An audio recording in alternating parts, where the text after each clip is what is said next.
Saya Liana dan saya akan menjadi pengacara dan moderator untuk sesi sembang ilmu yang keempat. Dan hari ini sesi kita bertajuk Kita dengan Bahasa, Tumbuh Sampai ke Mana. Untuk pengetahuan semua, sesi ini diterajui Persatuan Pengajian Melayu MSS dan disokong oleh Yayasan Warisan Melayu MHF. Dan sesi ini dilakukan sempena Bulan Bahasa tahun ini. Ini merupakan sesi sembang ilmu yang kedua yang mengetengahkan isu bahasa. Jadi tahun lepas juga kita ada mengetengahkan isu bahasa juga ya. Jadi kita harapkan ini akan menjadi perbincangan yang berterusan. Hari ini ucap tama kita akan diberikan oleh Dr. Piche Gani dan ini akan diikuti dengan sebuah seminar yang akan menampilkan anak-anak muda daripada NUS, SUSS dan University Durham untuk membicarakan beberapa topik yang penting untuk kita fikirkan bersama. Sebelum itu kami akan menjemput Presiden Persatuan Pengajian Melayu, Saudara Sheikh Azad untuk sepatah dua kata. Silakan Sheikh. Okay, terima kasih Liana. Selamat petang dan selamat datang semua kepada acara Simbang Ilmu pada hari ini. Nama saya Sheikh Azad dan seperti dikatakan tadi, saya adalah Presiden Persatuan Pengajian Melayu NUS ataupun NUS MSS. Acara ini merupakan kerjasama MSS dan Yayasan Warisan Melayu iaitu MHF. Dan terus terang saya amat berbesar hati kerana diberikan peluang untuk mengaturkan acara ini bersama MHF. Dan ini juga bukan kali pertama MSS bergabung tenaga bersama MHF dan insya-Allah bukan juga kali yang terakhir ya.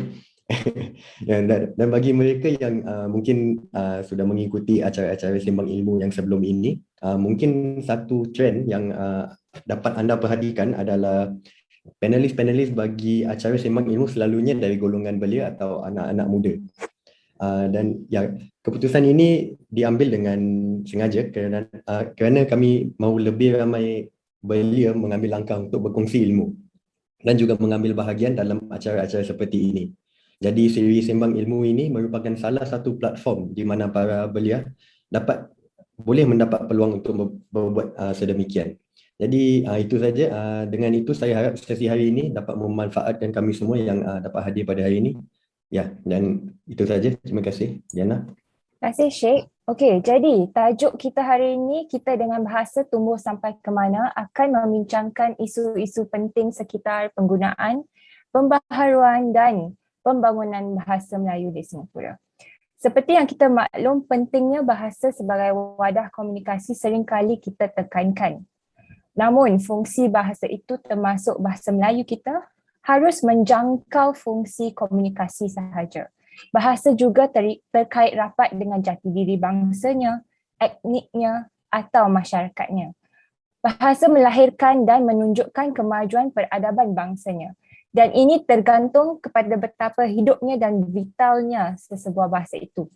Bahasa yang hidup bermakna bahasa yang dapat bergerak seiring dengan masa, yang relevan, yang dinamik. Bahasa yang hidup bermakna ide-ide penting boleh diungkapkan menggunakan bahasa tersebut.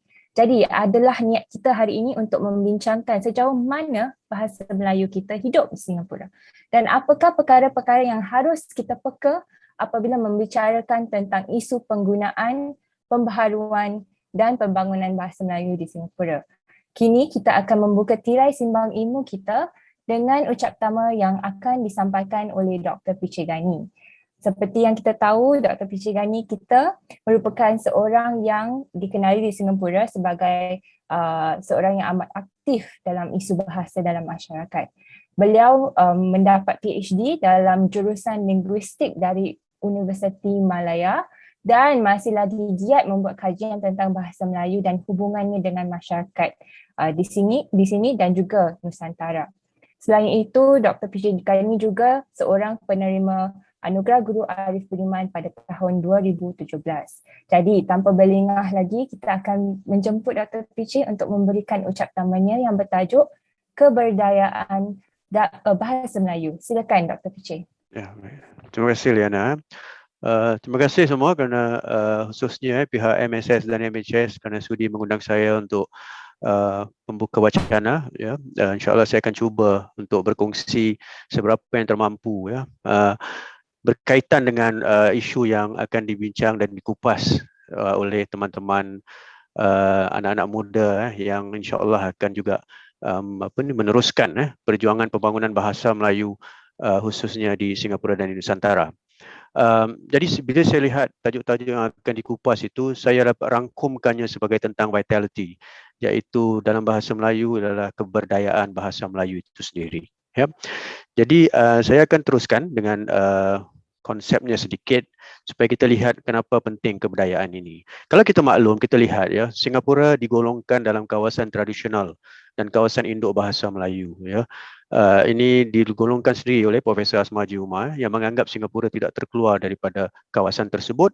Kerana kalau kita lihat, Singapura merangkumi sebahagian daripada 350 juta penutur bahasa Melayu itu sendiri.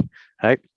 Dan keluasan dunia Melayu ini memang kadang-kadang kita tidak terfikir, tetapi kalau Indonesia sahaja mempunyai 16,000 pulau, ya, dan demi setiap tahun, ya, demi masa, jumlah bahasa daerah semakin meningkat ditemui di Indonesia. Dan pada tahun 2019 sahaja sudah meningkat kepada 718 bahasa daerah. Jadi ini potensi bahasa sebenarnya, ya, bahasa Melayu, bahasa Indonesia, kerana cakupan kawasan yang itu meluas sekali. Jadi kalau Indonesia sedemikian, kita juga ada Brunei, kita ada Malaysia dan sebagainya. Jadi kalau kita lihat, Singapura juga dianggap sebagai kawasan tradisional ini kerana apa? Kerana Singapura juga mula sebuah tempat yang berkembangnya bahasa Melayu. Kenapa saya berkata demikian? Mudah sahaja. Kongres Bahasa dimulakan di Singapura dan Kongres Bahasa itu sendiri menubuhkan Jabatan Pengajian Melayu NUS, memulakan Dewan Bahasa Pustaka yang sekarang di Kuala Lumpur dan juga memperkenalkan bahasa Melayu sebagai bahasa kebangsaan. Dan ia juga ialah merubahkan tulisan Jawi kepada Romi. Jadi kalau kita lihat, Singapura itu tapaknya sendiri. Dan tentu kalau kita melihat bercakap tentang apa itu industri filem dan sebagainya, Singapura lah tempatnya. Jadi Singapura itu sendiri adalah satu kawasan di Nusantara yang terus menyumbang kepada pembangunan bahasa Melayu khususnya. Dan pada hari ini juga saya berani mengatakan Singapura tetap memainkan peranan aktif sebagai salah sebuah negara yang terus berpegang kepada aspek bahasa baku itu sendiri. Holistik. Singapura memegang secara holistik, bukan hanya komponen-komponen korpus lain tetapi juga sebutan baku. Jadi ini satu sumbangan kerana dasar-dasar yang konsisten kepada atau pro kepada perkembangan dan pembangunan bahasa Melayu itu sendiri. Right? Okay, selanjutnya, kalau kita lihat ya, apa yang berlaku ialah dalam konteks bahasa itu sendiri, kita panggil community etno-linguistik Melayu. Jadi kalau kita lihat di Singapura dan Malaysia, Brunei dan sebagainya, ada community yang besar, tapi di luar itu juga terdapat community yang telah dibentuk akibat daripada hubungan dua hala oleh orang-orang yang telah berhijrah atau bekerja atau sebagainya ke kawasan luar di luar negara bumi Nusantara itu sendiri. Jadi yang paling banyak kita tahu di Australia, di UK, di US, ya, sama juga di Mekah, Madinah, Jeddah dan sebagainya, termasuk golong-golong kawasan-kawasan ini adalah kawasan yang kita panggil community etno-linguistik. Apabila kawasan ini terdapat orang-orang yang menetap dan menjadi sebuah community, maka ia bermaksud bahasa itu mengalami satu situasi kebudayaan yang baik dan dia terus dikembangkan. Malah kalau saya boleh rujuk kepada kejayaan negara Indonesia misalnya, ya, menyebar luaskan bahasa Indonesia ke seluruh dunia, itu sangat menarik sekali. Kerana sekarang saya sedang melakukan kajian sedemikian dan saya lihat potensi yang luas dan besar sekali dari sudut bahasa kita sendiri. Dan saya bukan hanya bercakap tentang aspek bahasa itu dari sudut etnisitinya, tapi dari sudut ekonominya juga. Sangat luas potensinya. Dan kalau kita cakap tentang bahasa Indonesia sahaja, nilainya sudah sampai triliun dolar. Jadi itu sangat besar sebenarnya. Okay. Baik, jadi slide selanjutnya kalau kita lihat, ya. Ini satu contoh, ini kajian yang saya lakukan sekarang 2021 yang sedang dalam proses penerbitan dalam sebuah buku.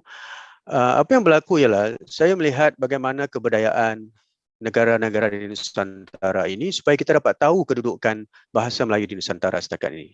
Jadi kalau kita lihat, Ya, ini adalah berdasarkan teori kebudayaan dan rumusannya adalah sedemikian.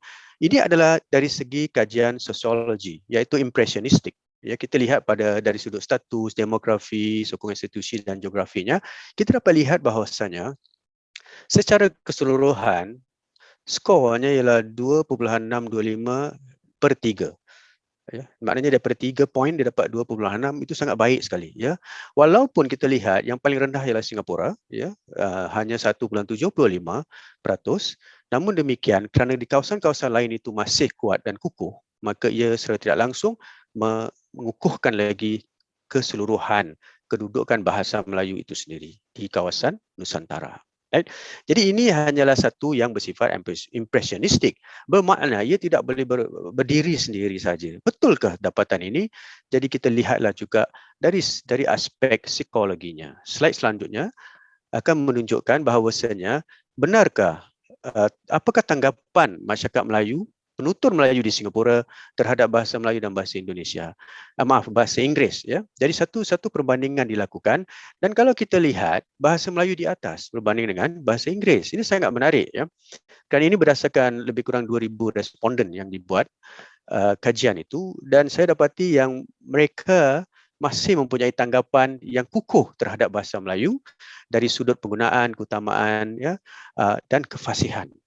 Begitu juga sikap. Dan paling menarik sekali ialah sikap di atas sekali. Maknanya sikap orang-orang Melayu terhadap Singapura, terhadap bahasa Melayu itu paling tinggi.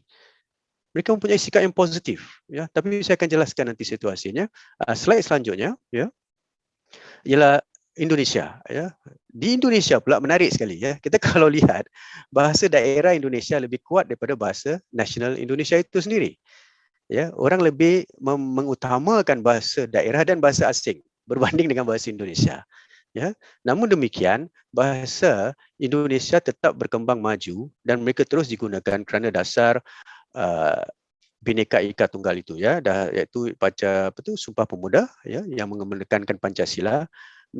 Jadi dia terus mantap di situ. Namun demikian kerana daerah yang besar dan luas, kita dapati bahasa daerah tetap menjadi pegangan. Apa kepentingan bahasa daerah ni? Mudah saja. Kalau bahasa daerah menjadi pegangan masyarakat, bermakna bahasa Indonesia atau bahasa Melayu itu lebih kuat dan kukuh. Kerana bahasa daerah itulah yang melambangkan hati, budi, jiwa bahasa itu sendiri. Dan tentunya ia lebih stabil. Right? Selanjutnya, kalau kita lihat di Brunei Darussalam, rata-rata sikap terhadap bahasanya juga positif, ya, ketika semua di atas, ya. Sikap bahasa Melayu sebagai bahasa nasional mereka juga di atas dan ternyata lebih kukuh daripada bahasa daerah ataupun bahasa asing. Malangnya di Brunei pula ada masalah terhadap bahasa daerah, yang mana ada bahasa daerah tertentu yang semakin menurun berbanding dengan bahasa daerah yang lain. Jadi ini sedikit situasi yang sedang berlaku di rantau ini, ya. Kemudian selanjutnya, yang akhir sekali di Malaysia, Malaysia menunjukkan satu kebudayaan bahasa yang sangat unik dan yang terbaik. Kalau kita lihat di atas, ya, bahasa Melayu sebagai bahasa kebangsaannya kedudukannya di atas sekali, paling atas berbanding dengan bahasa daerah ataupun bahasa asing yang di bawah. Jadi ini tentu kita nak tahu, ya, apakah yang membantu negara-negara ini yang menyebabkan bahasanya sedemikian rupa pergerakannya, right? Jadi untuk memahaminya, kita cuba ke slide selanjutnya, right? Ini adalah falsafah bagi setiap negara yang saya bincangkan tadi. Ya, kalau kita lihat dari sudut kebudayaan, mesti ada falsafahnya, ideologi yang dipegang. Right? Dengan adanya ideologi dan yang falsafah yang dipegang ini, dia membantu negara itu untuk memastikan satu-satu bahasa itu atau bangsa itu sendiri terus bangun dan berkembang. Kalau kita lihat Indonesia sejak 1928 melalui Sumpah Pemuda telah menekankan Pancasila, ya, satu bahasa satu bangsa itu yang dipegang oleh mereka. Right? Dan itu sebab di Indonesia kalau kita lihat, tak kira apa bangsa pun mereka akan gunakan bahasa Indonesia. Dan budaya Indonesia, pakaian Indonesia, nama pun Indonesia. Ya, tak kira bangsa lagi. Mereka berjaya, mereka bermula sejak awal lagi. Kemudian 1965 Singapura, ya, Singapura unik dan menarik. Kita menekankan meritokrasi yang membawa kepada bilingualisme. Kita selalu mempersoalkan bilingualisme kerana kita lihat bilingualisme ini akan menjejas bahasa ibunda. Cuma yang menarik di Singapura ialah Bilingualisme ni memastikan yang bahasa ibunda terus terjamin. Kerana apa? Dengan adanya bilingualisme, peranan bahasa itu dibagi dua, yang mana bahasa ibunda adalah penatar budaya dan mereka akan memastikan dasar ini dipegang teguh supaya bahasa ibunda itu terus berkembang untuk membangunkan budayanya. Dan satu lagi bahasa Inggeris pula adalah bahasa perhubungan antara bangsa, pendidikan dan sebagainya. Pada awalnya kita berfikir yang ini adalah melemahkan bahasa ibunda. Tapi kalau kita fikir kembali, nanti saya akan kongsi sesuatu daripada Fishman. Kita akan lihat bahawasanya budaya itu adalah kunci kepada kebudayaan bahasa itu sendiri. Dengan adanya budaya, bahasa itu akan hidup dan berkembang terus. Ya. Malaysia sangat menarik, dia gunakan konsep rukun negara. Dengan adanya rukun negara, lahirlah kontrak sosial. Dengan adanya kontrak sosial ini, semua bangsa setuju terima bahasa Melayu sebagai bahasa kebangsaan, raja adalah yang utama dan utama, agama Islam adalah agama negara dan sebagainya, dan bangsa-bangsa lain tidak dikecualikan daripada hak-hak mereka untuk meneruskan kehidupan mereka. Dengan keadaan sedemikian, falsafah itu memastikan yang bahasa Melayu terus di atas. Dan itu sebab kita lihat di Malaysia, bahasa Melayu sebagai bahasa kebangsaannya konsisten kedudukannya dan tidak tergugat walau apapun yang berlaku. Dan kalau kita lihat juga sering dalam politik misalnya, bahasalah yang dijadikan senjata utama untuk membangunkan satu-satu parti politik misalnya. Jadi itu kepentingan kontrak sosial yang berlaku di Malaysia. Dan satu-satu negara yang benar-benar mengiktiraf bahasa, bangsa dan juga raja adalah Brunei Darussalam. Brunei memperkenalkan 1984 falsafah Melayu Islam Beraja ataupun MIB. Jadi MIB ni kalau kita lihat, mula-mula saya ingatkan Men in Black. Terperanjat juga saja Brunei dah pakai Men in Black. Takut banyak alien kat sana rupanya. Melayu Islam Beraja. Jadi kalau kita lihat konsep ini memastikan yang orang Melayu itu tetap menggunakan bahasanya dan agamanya dari Islam dan mereka mempertahankan raja. Jadi bermakna di sini ini mematrikan kedudukan bahasa Melayu yang mana ia tidak boleh digugat. Dan kalau kita lihat dalam dasar-dasar perkembangan itu, mereka terus mencuba untuk memastikan yang bahasa Melayu itu terus bertahan di Brunei Darussalam. Jadi ini adalah falsafah, ideologi yang memastikan kebudayaan bahasa itu sendiri. Yang berdasar kajian saya dapat lihat. Okey, selanjutnya. Jadi kalau kita lihat, apakah cabaran utama yang kita hadapi sebenarnya pada hari ini? Kalau saya melihat dalam konteks negara Singapura misalnya, cabaran utama kita ialah simbolisme etnik atau ethnic symbolism. Ethnic symbolism ini adalah satu konsep yang mana ada pertembungan antara identiti dan simbol. Jadi maknanya orang mengekalkan etnisiti tanpa perlu mempraktikkan etnisiti itu sendiri. Jadi saya mengatakan saya orang Melayu, tapi tak semestinya saya mempraktikkan budaya Melayu. Itu adalah cabaran kita hari ini. Kita semua akan mengatakan kita orang Melayu, kita cakap Melayu, kita nama Melayu. Tapi tak semestinya kita mempraktikkan budaya kita. Tak semestinya kita memperjuangkan bahasa kita. Tak semestinya kita menuntut apakah hak-hak budaya kita dan sebagainya. Jadi maknanya kita kurang dari sudut simbolnya. Kita lebih kepada identity. Yes, I want to look Malay, but doesn't mean I'm Malay. Itu konotasi yang kita hadapi sekarang. Jadi akibatnya, kalau ini berterusan, kita akan ada banyak isu. Itu sebab tadi saya cakap mengatakan pada sikap orang Melayu semua tinggi sekali sikap mereka terhadap bahasa Melayu. Tapi bila kita cakap dengan mereka, kita tak rasa yang mereka punya sikap sedemikian. Kenapa? Kerana inilah isunya, simbolisme etnik. Yang mana saya rasa, tapi tak semestinya saya buat. Nah, itu satu isu yang perlu difikirkan dengan baik. Kerana kalau ia terus berlaku, bermakna adanya kompromi bahasa dan bermakna ada unsur yang akan membawa bahasa ini tidak ke atas tapi dia akan menurun. Jadi ini satu perkara yang saya harap dapatlah kita fikirkan bersama demi kepentingan bahasa kebudayaan itu sendiri. Selanjutnya, slide. Jadi kalau kita balik kepada Fishman, kenapa kita begitu beria-ia nak memastikan bahasa ini kebudayaannya terus hidup? Kerana bahasa dan etnisiti itu, bahasa itu adalah darah daging etnisiti. Alright, the flesh and blood of ethnicity. Ini Fishman yang cakap, ya, berdasarkan kita maklum Fishman adalah ahli bahasa yang tersohor dunia, ya, dan beliaulah memulakan sosiolinguistik itu sendiri, yang membawa kepada kajian yang sedemikian. Jadi kalau bahasa adalah darah daging bangsa, tanpa bahasa bolehkah hidup bangsa itu? Itulah yang tadi balik kepada ethnic symbolism. Kita nak kena berhati-hati. Jadi kalau nama Melayu tak boleh cakap Melayu misalnya, apa dia isu? Bagaimana?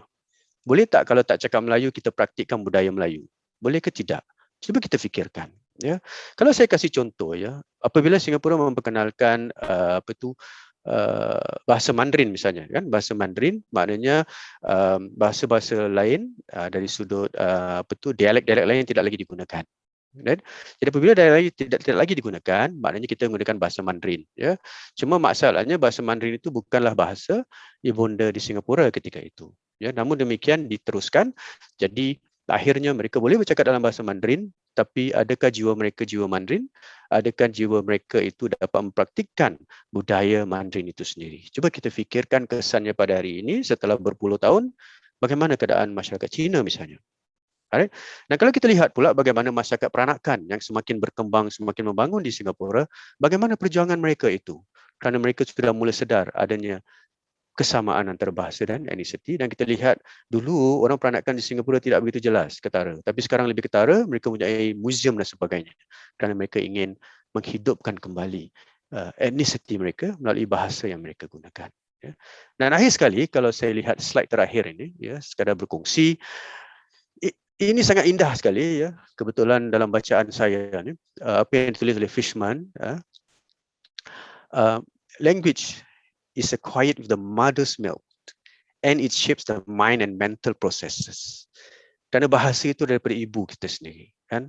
Jadi dari ibu itulah maka ia mempengaruhi pikiran dan juga cara kita berfikir. Pemikiran dan cara kita berfikir. Jadi kita lihat betapa sucinya bahasa itu, ya, dan dia boleh menjejas cara kita berfikir. Jadi kalau misalnya satu bahasa itu bukan bahasa ibu kita dan kita jadikan dia sebagai bahasa untuk kita berfikir, kita merancang, dia akan berbeza berbanding dengan bahasa ibu itu sendiri. Satu lagi ialah bahasa kita itu hidup sampai hari ini kerana titik peluh, tangisan, ya, para pejuang awal. Ya, datuk nenek moyang kita yang terus menggunakan bahasa itu, membangunkan bahasa itu yang dikatakan ancestors language. Dan it is love with one's being, maknanya Tuhan mencintai bahasa kita, maka Tuhan berikan kita bahasa itu, maka tentulah bahasa itu ada nilainya, ya. Dan juga bahasa mempunyai kuasa, ya. Dia boleh menghidupkan atau menghancurkan. Itulah bahasa kita, ya. Jadi bahasa itu bukanlah sesuatu yang remeh yang kita boleh cakap atau pilih, ya, aku suka Inggeris, aku tak suka bahasa Melayu misalnya. Itu tidak menjadi pilihan sebenarnya. Kerana setiap bahasa itu ada kekuatan dan kuasanya. Itu sebab kalau kita lihat hari ini misalnya, kebudayaan setiap bangsa-bangsa lain di luar negara, percayalah cakap saya, cubalah merantau, mungkin Hidayat di UK boleh lihat sendiri, bagaimana orang Inggeris itu sendiri juga ingin mematrikan bahasa dialek mereka. Kalau kita ke Wales, Scotland misalnya, mereka tak memakai Inggeris, mereka nak mereka punya versi Inggeris sendiri dan sebagainya. Dan janganlah cakap Eropah, ya. Eropah semua orang pakai bahasa mereka sendiri. Jadi kita lihat bagaimana dengan budaya dan bahasa itu dihidup dan kembang, ya. Dan yang menarik juga ialah tentang everlasting present in space and time. Bahasa ini dia itu sebahagian daripada jasad.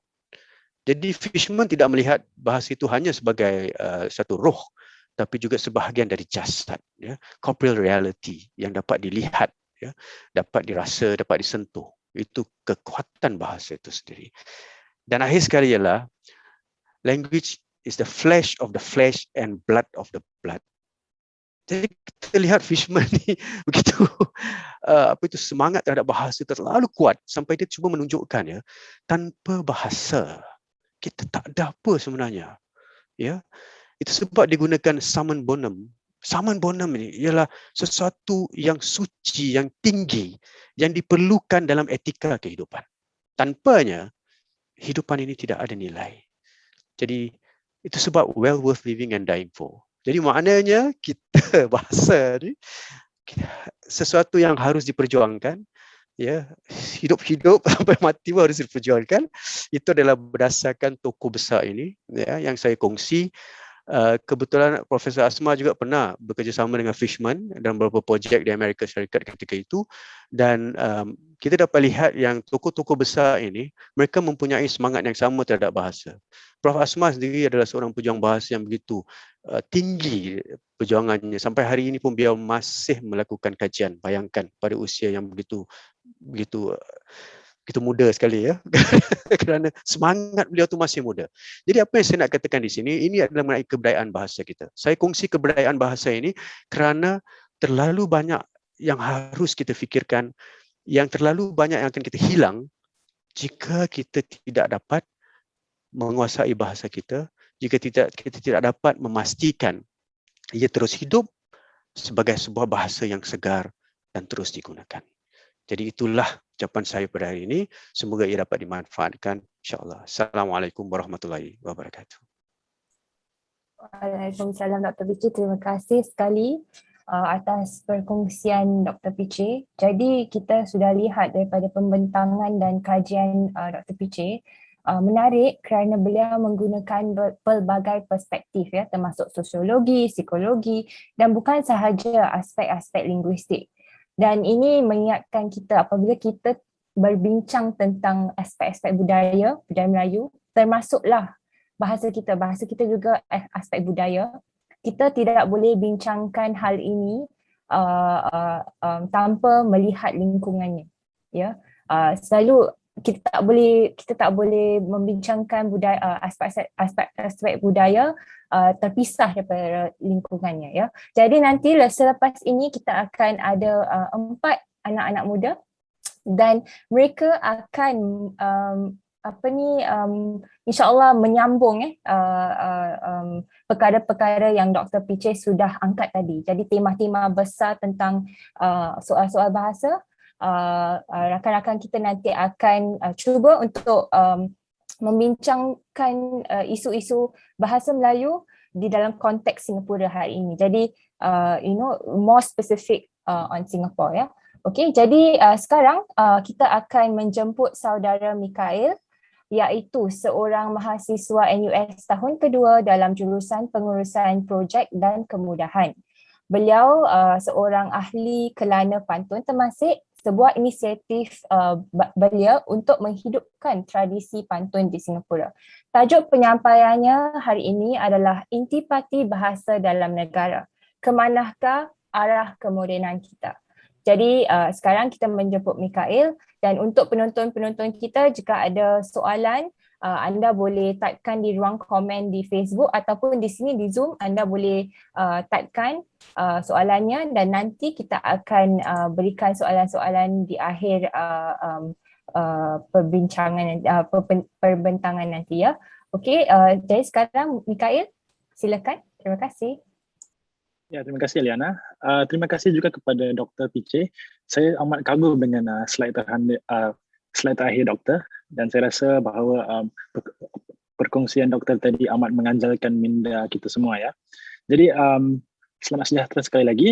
Saya ingin memperkenalkan diri saya. Nama saya Mikael dan inilah topik saya pada hari ini. Intipati bahasa dalam negara, kemanakah arah kemodenan kita? Slide seterusnya. Jadi pertama saya ingin bertanya kepada tuan-tuan dan puan-puan. Saya yakin yang ramai daripada kita yang menggunakan aplikasi seperti Google Maps, sama ada jika kita sedang memandu ataupun sesat. Jadi namun berapa ramaikah daripada kita yang menukar bahasa kepada bahasa Melayu? Ya, siapa di sini menggunakan bahasa Melayu di aplikasi Google Maps?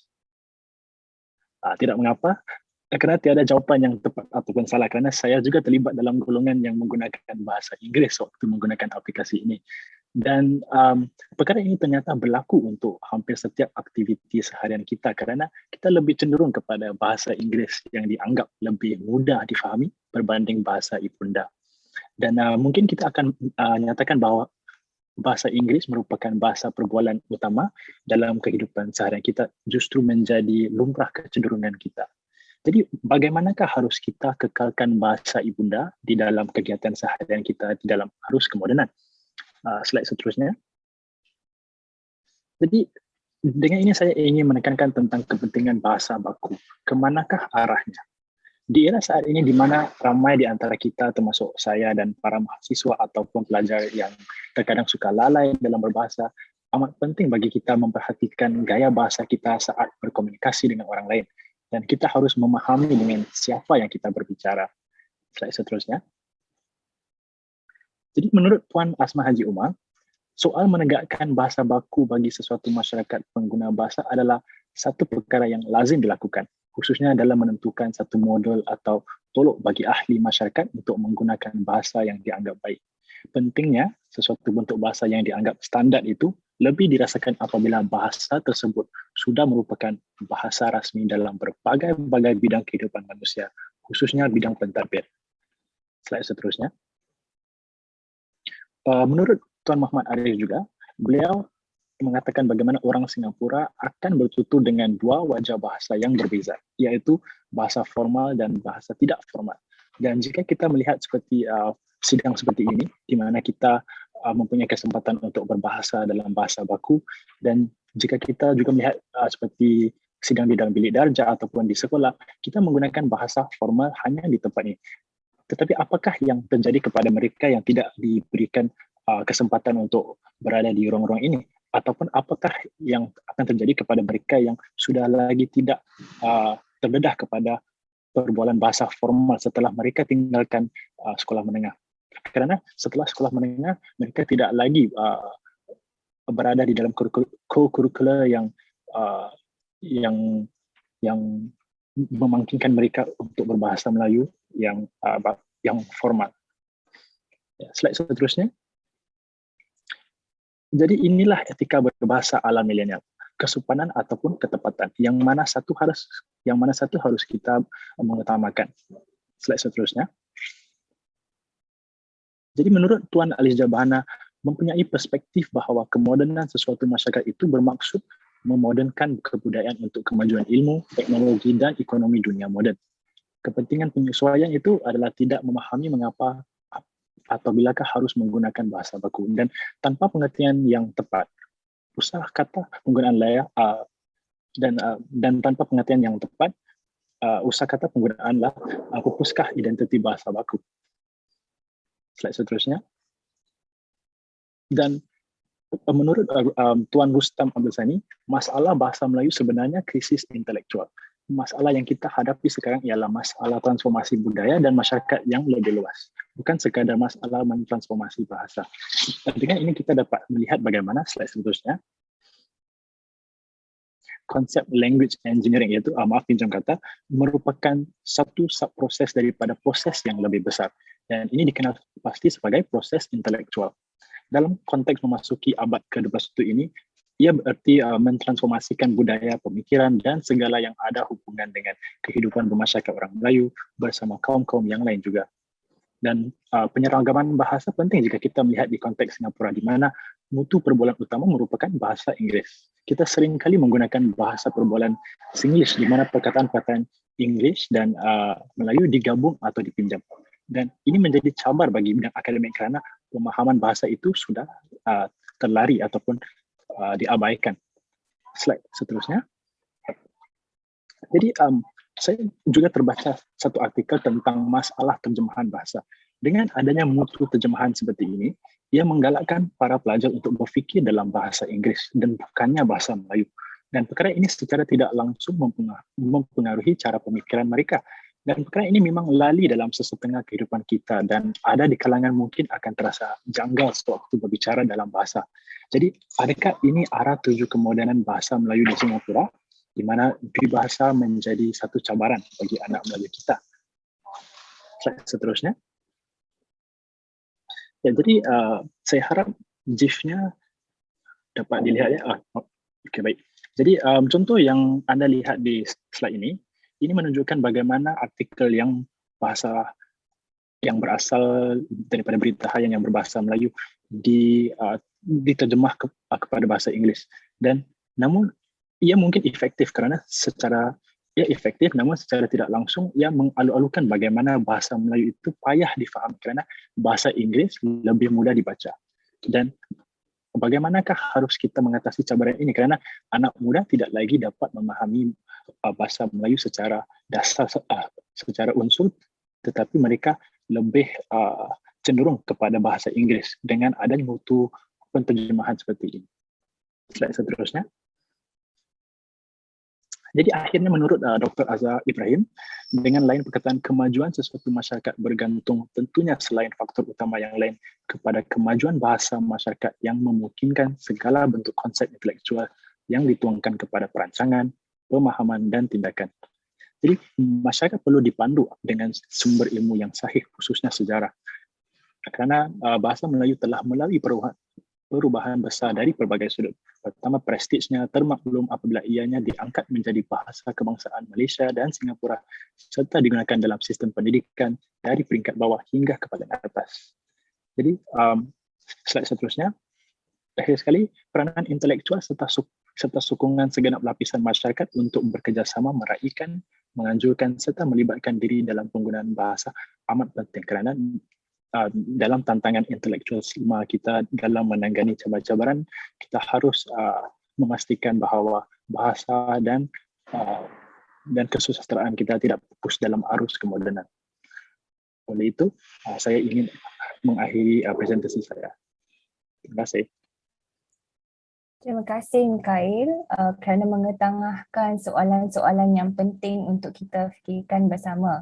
Terutama sekali cara kita berbicara dalam bahasa Melayu dengan rakan-rakan, dengan ahli keluarga, dan kita juga harus tanya diri kita bila sebenarnya yang kita menggunakan bahasa Melayu. Adakah dengan teman-teman saja, dengan ahli keluarga ataupun apabila kita di luar. Jadi bila kita fikirkan bila tu kita menggunakan bahasa, kita akan terfikir ya, kegunaan bahasa itu terletak di mana? Adakah di rumah saja ataupun kita boleh bawa keluar seperti hari ini? Sebenarnya hari ini sesi kita sebenarnya harus ada di auditorium kan? Tapi kita di ruang Zoom hari ini. Jadi wacana bahasa Melayu harus digerakkan dan hari ini merupakan salah satu usaha kita ya untuk melakukan itu. Okey, jadi seterusnya kita akan menjemput Hidayat, iaitu seorang mahasiswi tahun pertama Universiti Durham dalam jurusan undang-undang. Beliau minat pada ilmu sosiologi, isu identiti dan budaya Melayu. Bertajukan Takkan Hilang Melayu di Dunia, beliau akan membincangkan tentang sosiologi bahasa dan bagaimana ia boleh digunakan untuk memahami dan membantu kita dalam pertumbuhan bahasa Melayu di Singapura. Silakan Hidayat. Terima kasih Saudari Liana. Maaf ya, komentar sikit, tak pernah buat kerja macam gini. Okay, bismillahirrahmanirrahim. Alhamdulillahirrabbilalamin. Allahumma salli ala sayyidina Muhammad wa ala alihi washabihi ajma'in. Assalamualaikum warahmatullahi wabarakatuh. Selamat petang semua. Terima kasih kerana sudi hadir mendengar sedikit leteran, celoteh, syok sendiri anak muda seperti saya ini. Seterusnya, Syekh. Saya ingin memulakan dengan rajah yang telah pun tular sebulan dua yang lepas lah. Kita apabila keluar banci penduduk tahun lepas 2020, Rio menghuru-harakan keadaan. Orang semua tengok tu, peratusan yang menggunakan bahasa Melayu sebagai bahasa dominan telah merudum dengan begitu banyak sekali. Semua orang dah takut. Oh, it's a moral panic. Apa nak jadi dengan Melayu di Singapura? Inilah Melayu lupa diri, Melayu malu dengan bahasanya, cakap je bahasa kebangsaan tapi tak gunakan bla bla bla bla bla. Tetapi pada pendapat saya, seterusnya Syekh, ini ada dua perkara yang ingin saya sampaikan. Pertama sekali, ini bukan isu baharu.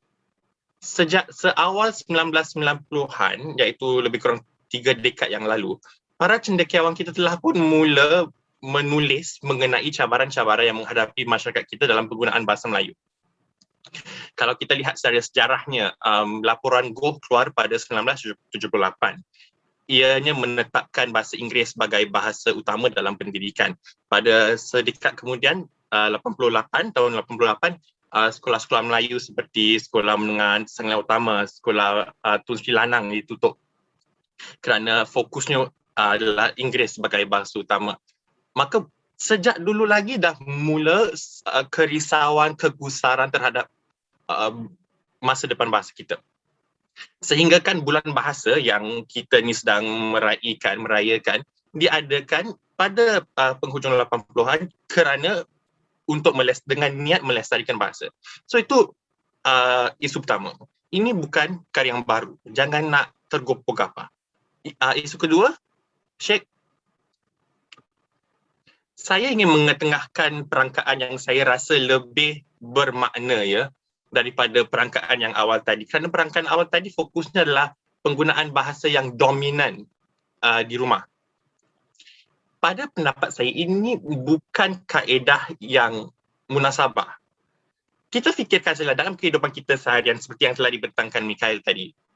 Contoh, budak tu pergi sekolah. Dia pergi sekolah belajar dalam bahasa Inggeris. Waktu rehat berbual dengan kawan-kawan pelbagai bangsa perlu dalam bahasa Inggeris. Keluar dengan kawan-kawan tengok wayang Inggeris. Balik ke rumah dengan ibu bapanya pun di tempat kerja menggunakan bahasa Inggeris sebagai bahasa pengantara. Tiba-tiba budak tu balik rumah, kita nak dia cakap bahasa Melayu dengan mak bapak dia. Tak masuk akal. Pada saya, yang lebih penting adalah kita lihat guna tak bahasa Melayu itu at all. Kerana sekarang ni bagi generasi saya, kita hidup dalam realiti dui bahasa malah dui budaya. Kita memakai beberapa topi lah, kalau wear different hats gunakan idiom orang putih. Yang penting adalah masih lagi tak digunakan. So tadi pagi saya bukalah banci tu baca kembali. Pagi-pagi buta dah keluarkan kalkulator buat kiraan sebab ia ni tidak dikira, kena hanya ada nombor-nombor saja, saya sendiri kena kira. Bagi peratusan penduduk berusia 15 tahun ke atas yang hanya bertutur dalam bahasa Inggeris luar, pecahannya 4 ya. Yang pertama hanya menggunakan bahasa Melayu sebagai bahasa dominan tetapi tetap menggunakan bahasa Inggeris bahasa dominan tetapi tetap menggunakan bahasa Melayu, dan bahasa Inggeris tanpa menggunakan bahasa Melayu. Itu adalah 4 pecahannya. Yang terakhir ini, ia menunjukkan kepada kita bahawa sebenarnya peratusan orang Melayu yang langsung tak menggunakan bahasa Melayu hanya 1.5%. Yang baginya, yang hampir 99% tu masih menggunakan bahasa Melayu. Okeylah, kita cakap pasal penggunaan lah. Bagus ke tidak, fasih ke tidak, itu belakang cerita lah. Tetapi dari segi penggunaan, masih tinggi. Seterusnya, Syed, saya juga ingin mengetengahkan peratusan siswaza kerana terdapat tanggapan bahawa mestilah orang Melayu masih menggunakan bahasa Melayu kerana ianya terikat dengan pendidikan dan status sosioekonomi. Kerana andaiannya adalah apabila sesuatu masyarakat itu semakin berpendidikan, semakin maju, ia memasuki ruang-ruang yang didominasi bahasa Inggeris. Tetapi kalau kita lihat, kita meletakkan education level yang sama, siswaza, orang Melayu masih juga tetap menggunakan bahasa Melayu jika dibandingkan dengan bangsa-bangsa yang lain. Malah kadarnya itu kurang daripada separuh. Jadi bukanlah saya nak cakap, oh tak payah, okeylah, mari kita semua balik gulung tikar, tak payah nak risaukan soal bahasa, bukan. Tetapi apabila keluar data-data, jangan tergopoh-gapah. Dunia belum alam Melayu belum nak musnah lagi. Itu adalah bab pertama. Ya, kita merenungi kegelisahan. Apakah asal usul kegelisahan ini? Apakah ia bernas atau apakah kita hanya bersikap reaksioner? Okey, itu pertama. Bab kedua, Sheikh, slide seterusnya. Maaf saya terlepas pandang. Selain perangkaan sahaja, kita juga perlu melihat kepada penanda-penanda yang lain. Sebab yang tadi itu hanyalah penggunaan bahasa Melayu di rumah, iaitu penggunaan bahasa yang amat terhad. Sedangkan kalau kita lihat dalam arena-arena yang lain, ada perkembangan yang amat memberangsangkan. Contohnya zaman saya di bangku sekolah 5 tahun yang lalu, sekolah menengah, tak pernah dengar orang ambil tuition bahasa Melayu. Kalau tak pas tu kesianlah kau, carilah cikgu belajar sendiri. Tapi sekarang muncul bukan saja tuition bahasa Melayu, tapi pusat tuition bahasa Melayu. It's not just individual tutors, but it's tuition centers. Bukanlah saya mengendorse tuition itu bagus, tidak.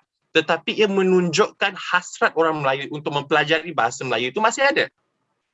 Ia tidak dipinggirkan, ia tidak diabaikan sama sekali.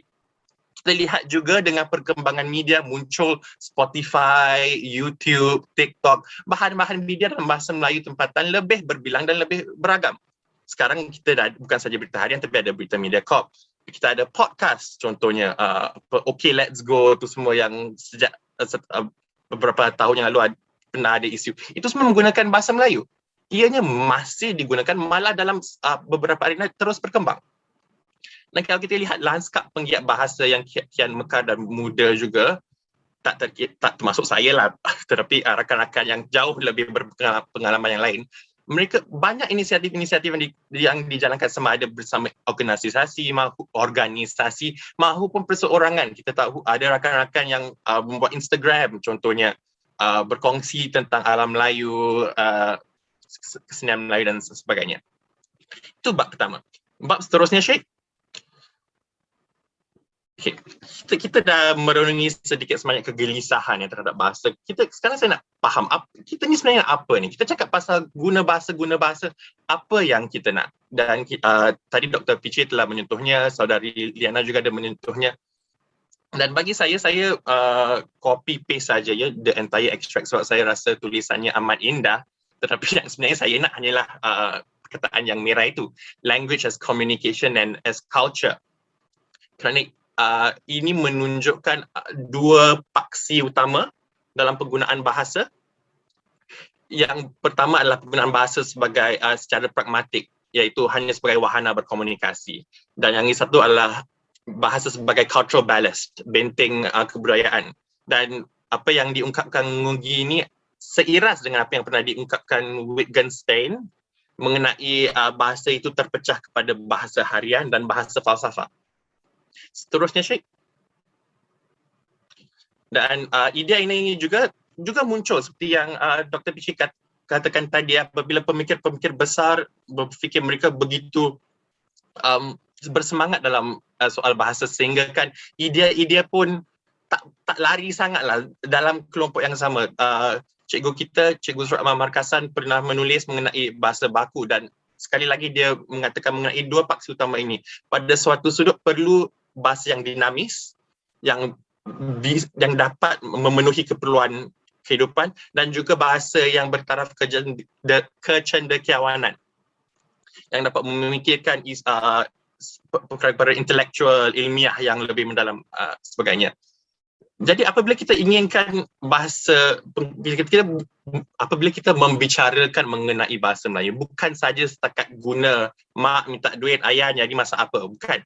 Memang itu penting, bahasa harian, tetapi kita juga mahu bahasa yang hidup, yang bisa menampung, keluar pula bahasa Indonesia, yang dapat menampung pemikiran-pemikiran yang penting. Kita bukan saja mahu bahasa muzium seperti Sanskrit dan Latin yang lebih terhad pada penggunaan tertentu, tetapi yang dapat mencakupi segenap pengalaman hidup kita. Okey, seterusnya, dah panjang lebar cakap apa yang kita nak, mari kita rancang sedikit sebanyak how are we going to get there. Sekarang ni nak buat apa ni? Menggagas sedikit wawasan.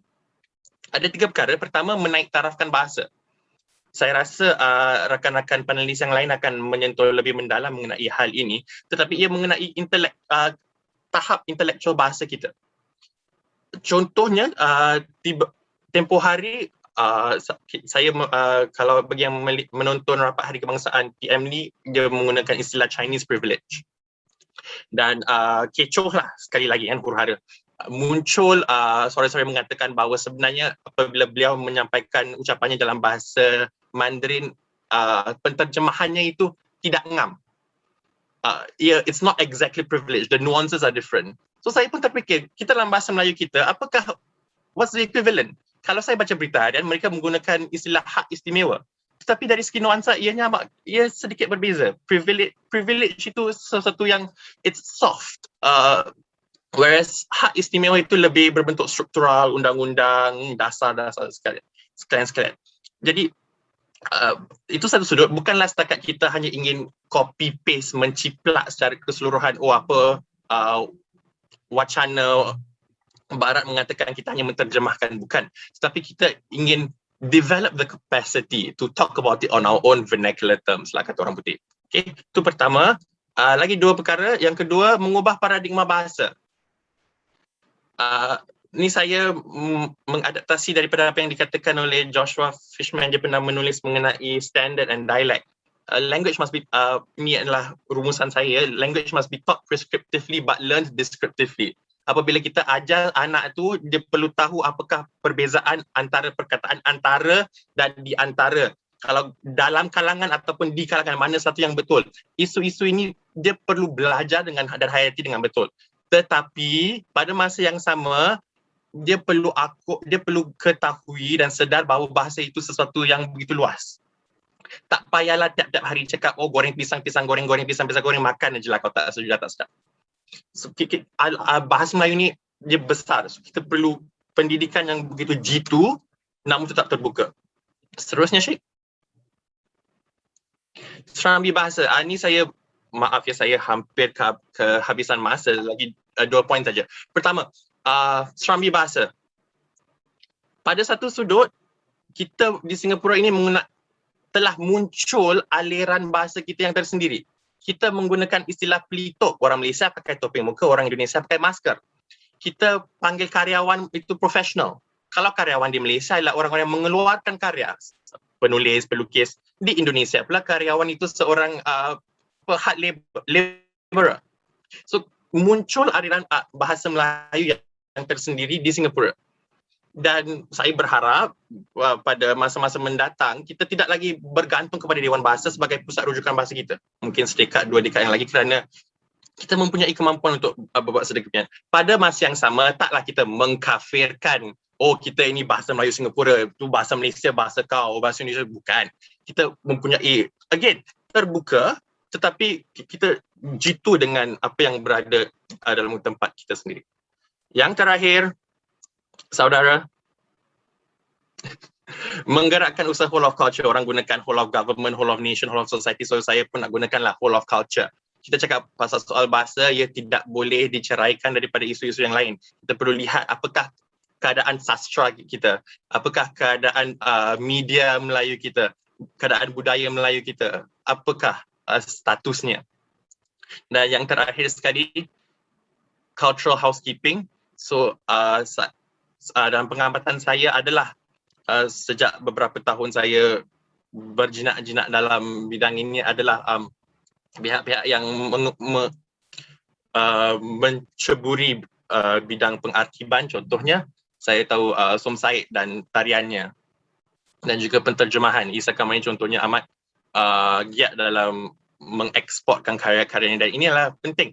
Bukan kerana perlu ada basic cultural housekeeping. Saya di UK sedih sekali. Saya cuba nak explain kepada kawan saya ni orang Melayu Singapura. Dia tak faham orang Melayu Singapura tu apa. Dia ingat saya ni orang Malaysia tinggal di Singapura. Sedih saya.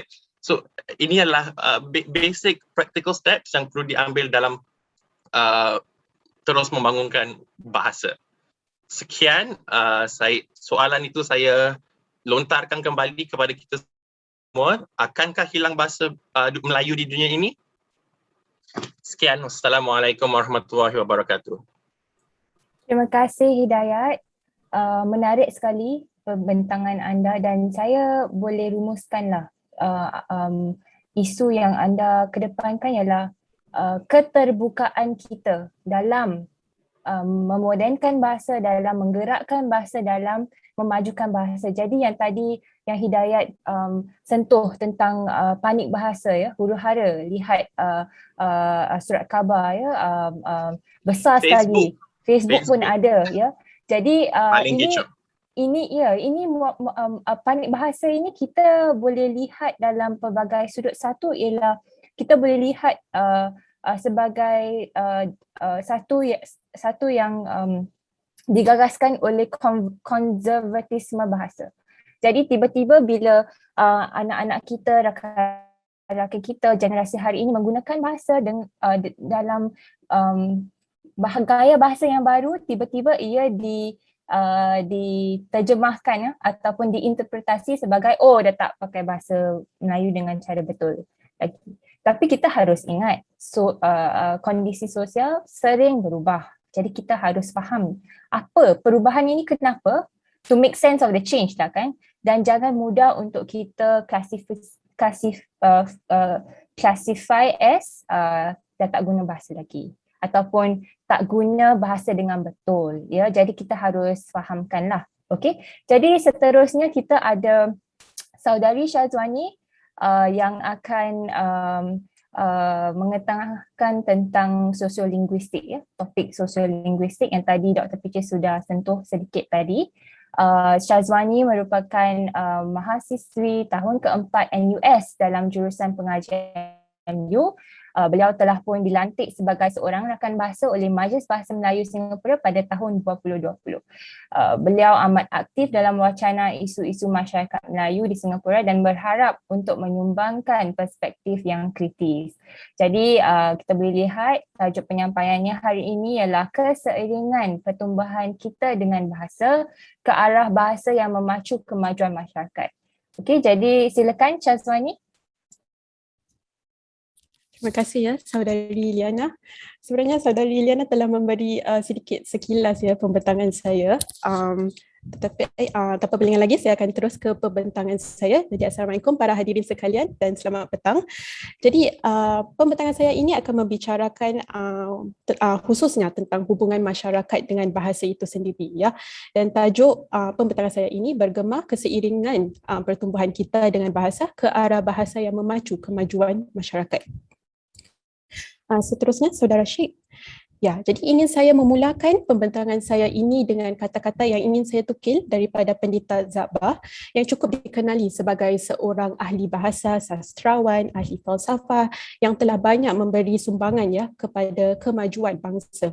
Jadi izinkan saya untuk membacanya. Kepada orang Melayu, tanah Melayu, biarlah kita katakan di sini bahawa bahasa kita ini sebagaimana lain-lain bahasa yang segar dan hidup juga boleh jadi bahasa rasmi dalam pemerintahan dan jadi wasita mengajarkan pelajaran-pelajaran universiti pada akhirnya dengan syarat diberi akan ia peluang membuat kerja itu dan dibela pelihara kesuburannya seberapa cermat dengan jalan digalakkan tumbuhnya, dipupuk, dibaja, ditambah apa-apa yang kekurangan dan ditempatkan perkataan-perkataan baharu yang munasabah. Maka walau apapun dikatakan orang berlawanan dengan fikiran ini, tetapi tetaplah juga dengan tiada syak sekali-kali bahawa jika tidak diberi akan dia peluang melayakkan dirinya bagi kerja itu, nescaya tidaklah ia akan tumbuh menjadi penuh besar dan kaya mengejarkannya sampai bila pun. Ya, jadi apa yang ingin diketengahkan di sini ialah tentang penekanan tentang kepentingan untuk memastikan bahasa kita ini dipelihara dengan betul-betul, dengan baik dan memastikan terdapat ruang di mana ruang yang sesuai dan cukup untuk kekal tumbuh ya. Dan ini digambarkan dapat diusahakan dengan kita menambah apa yang kekurangan dan menempatkan pembaharuan kepada mana ruang yang dianggap sesuai dan dianggap munasabah. Jadi di sini kita dapat lihat bagaimana Pendeta Zabah sendiri dapat sudah seolah-olah dapat meramalkan bahawa terdapat akan ada usaha untuk memerlukan perubahan dan penukaran dalam kita terus membela dan memelihara kesuburan bahasa itu menurut warga penutur bahasa pada zaman itu ya. Jadi seterusnya saya akan mengambil pendekatan dalam pembentangan saya ini adalah dari sisi sosiolinguistik yang seringkali dikedepankan oleh tokoh yang telah diperkenalkan oleh saudara Mikail pada awalnya iaitu Profesor Asma Haji Omar ya. Dan beliau merupakan seorang pakar Nahu bahasa Melayu dan tokoh terkenal dalam bidang perancangan bahasa. Jadi dalam bukunya Kajian dan Perkembangan Bahasa Melayu, beliau telah menyifatkan fungsi sosiolinguistik sebagai sebuah bidang yang mengkaji penggunaan bahasa dan dalam masyarakat. Dalam hal ini, bahasa memegang peranan sebagai alat perhubungan dan alat sosialis. Di samping itu, bahasa juga adalah bahagian yang tidak dapat dipisahkan dari budaya sesuatu masyarakat atau bangsa. Bahasa membayangkan cara hidup dan penglihatan dunia penutur-penuturnya. Jadi jelas bahawa terdapat keperluannya untuk kita mempelajari hubungan bahasa dalam masyarakat itu sendiri, ya, kerana kita sedar bahawa fungsi bahasa itu tidaklah setakat atau sekadar wadah komunikasi semata-mata. Ya, jadi dengan itu kita perlu memerhati perkembangan bahasa itu dalam masyarakat itu sendiri supaya kita dapat memantau, ya, keberkesanan hubungan masyarakat itu dengan bahasa. Jadi seterusnya, dalam kita terus gigih mengusahakan untuk meningkatkan lagi penggunaan bahasa Melayu dalam kalangan masyarakat kita, memartabatkan, menghidupkan bahasa itu sendiri seperti mana yang saudari Hidayat telah sentuh. Kita perlu sedar akan keperluan, saya rasa terdapat keperluan untuk kita simak semula, ya, apakah mungkin matlamat utama dalam kita meneruskan lagi usaha ini, ya. Saya rasa kita perlu menyimak semula apakah itu dimaksudkan dengan bahasa yang hidup.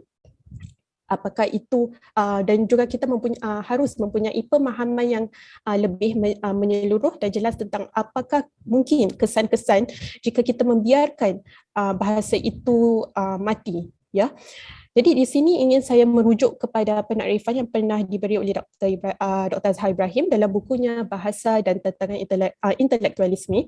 Beliau telah menjelaskan apakah itu dimaksudkan dengan bahasa yang mati, ya. Jadi ini sesuatu mungkin apa yang saya dapat kongsikan ialah bahasa yang mati itu tidak merujuk kepada bahasa yang telah ditelan zaman ataupun bahasa yang penggunaannya telah menjadi terhad, ya, tetapi ianya bermaksud bahawa bahasa itu tidak lagi berkeupayaan untuk mengembangkan kemanusiaan atau menggerakkan kemajuan manusia yang berbahasa itu, di mana ranah penggunaannya sudah menjadi beku dan terhad.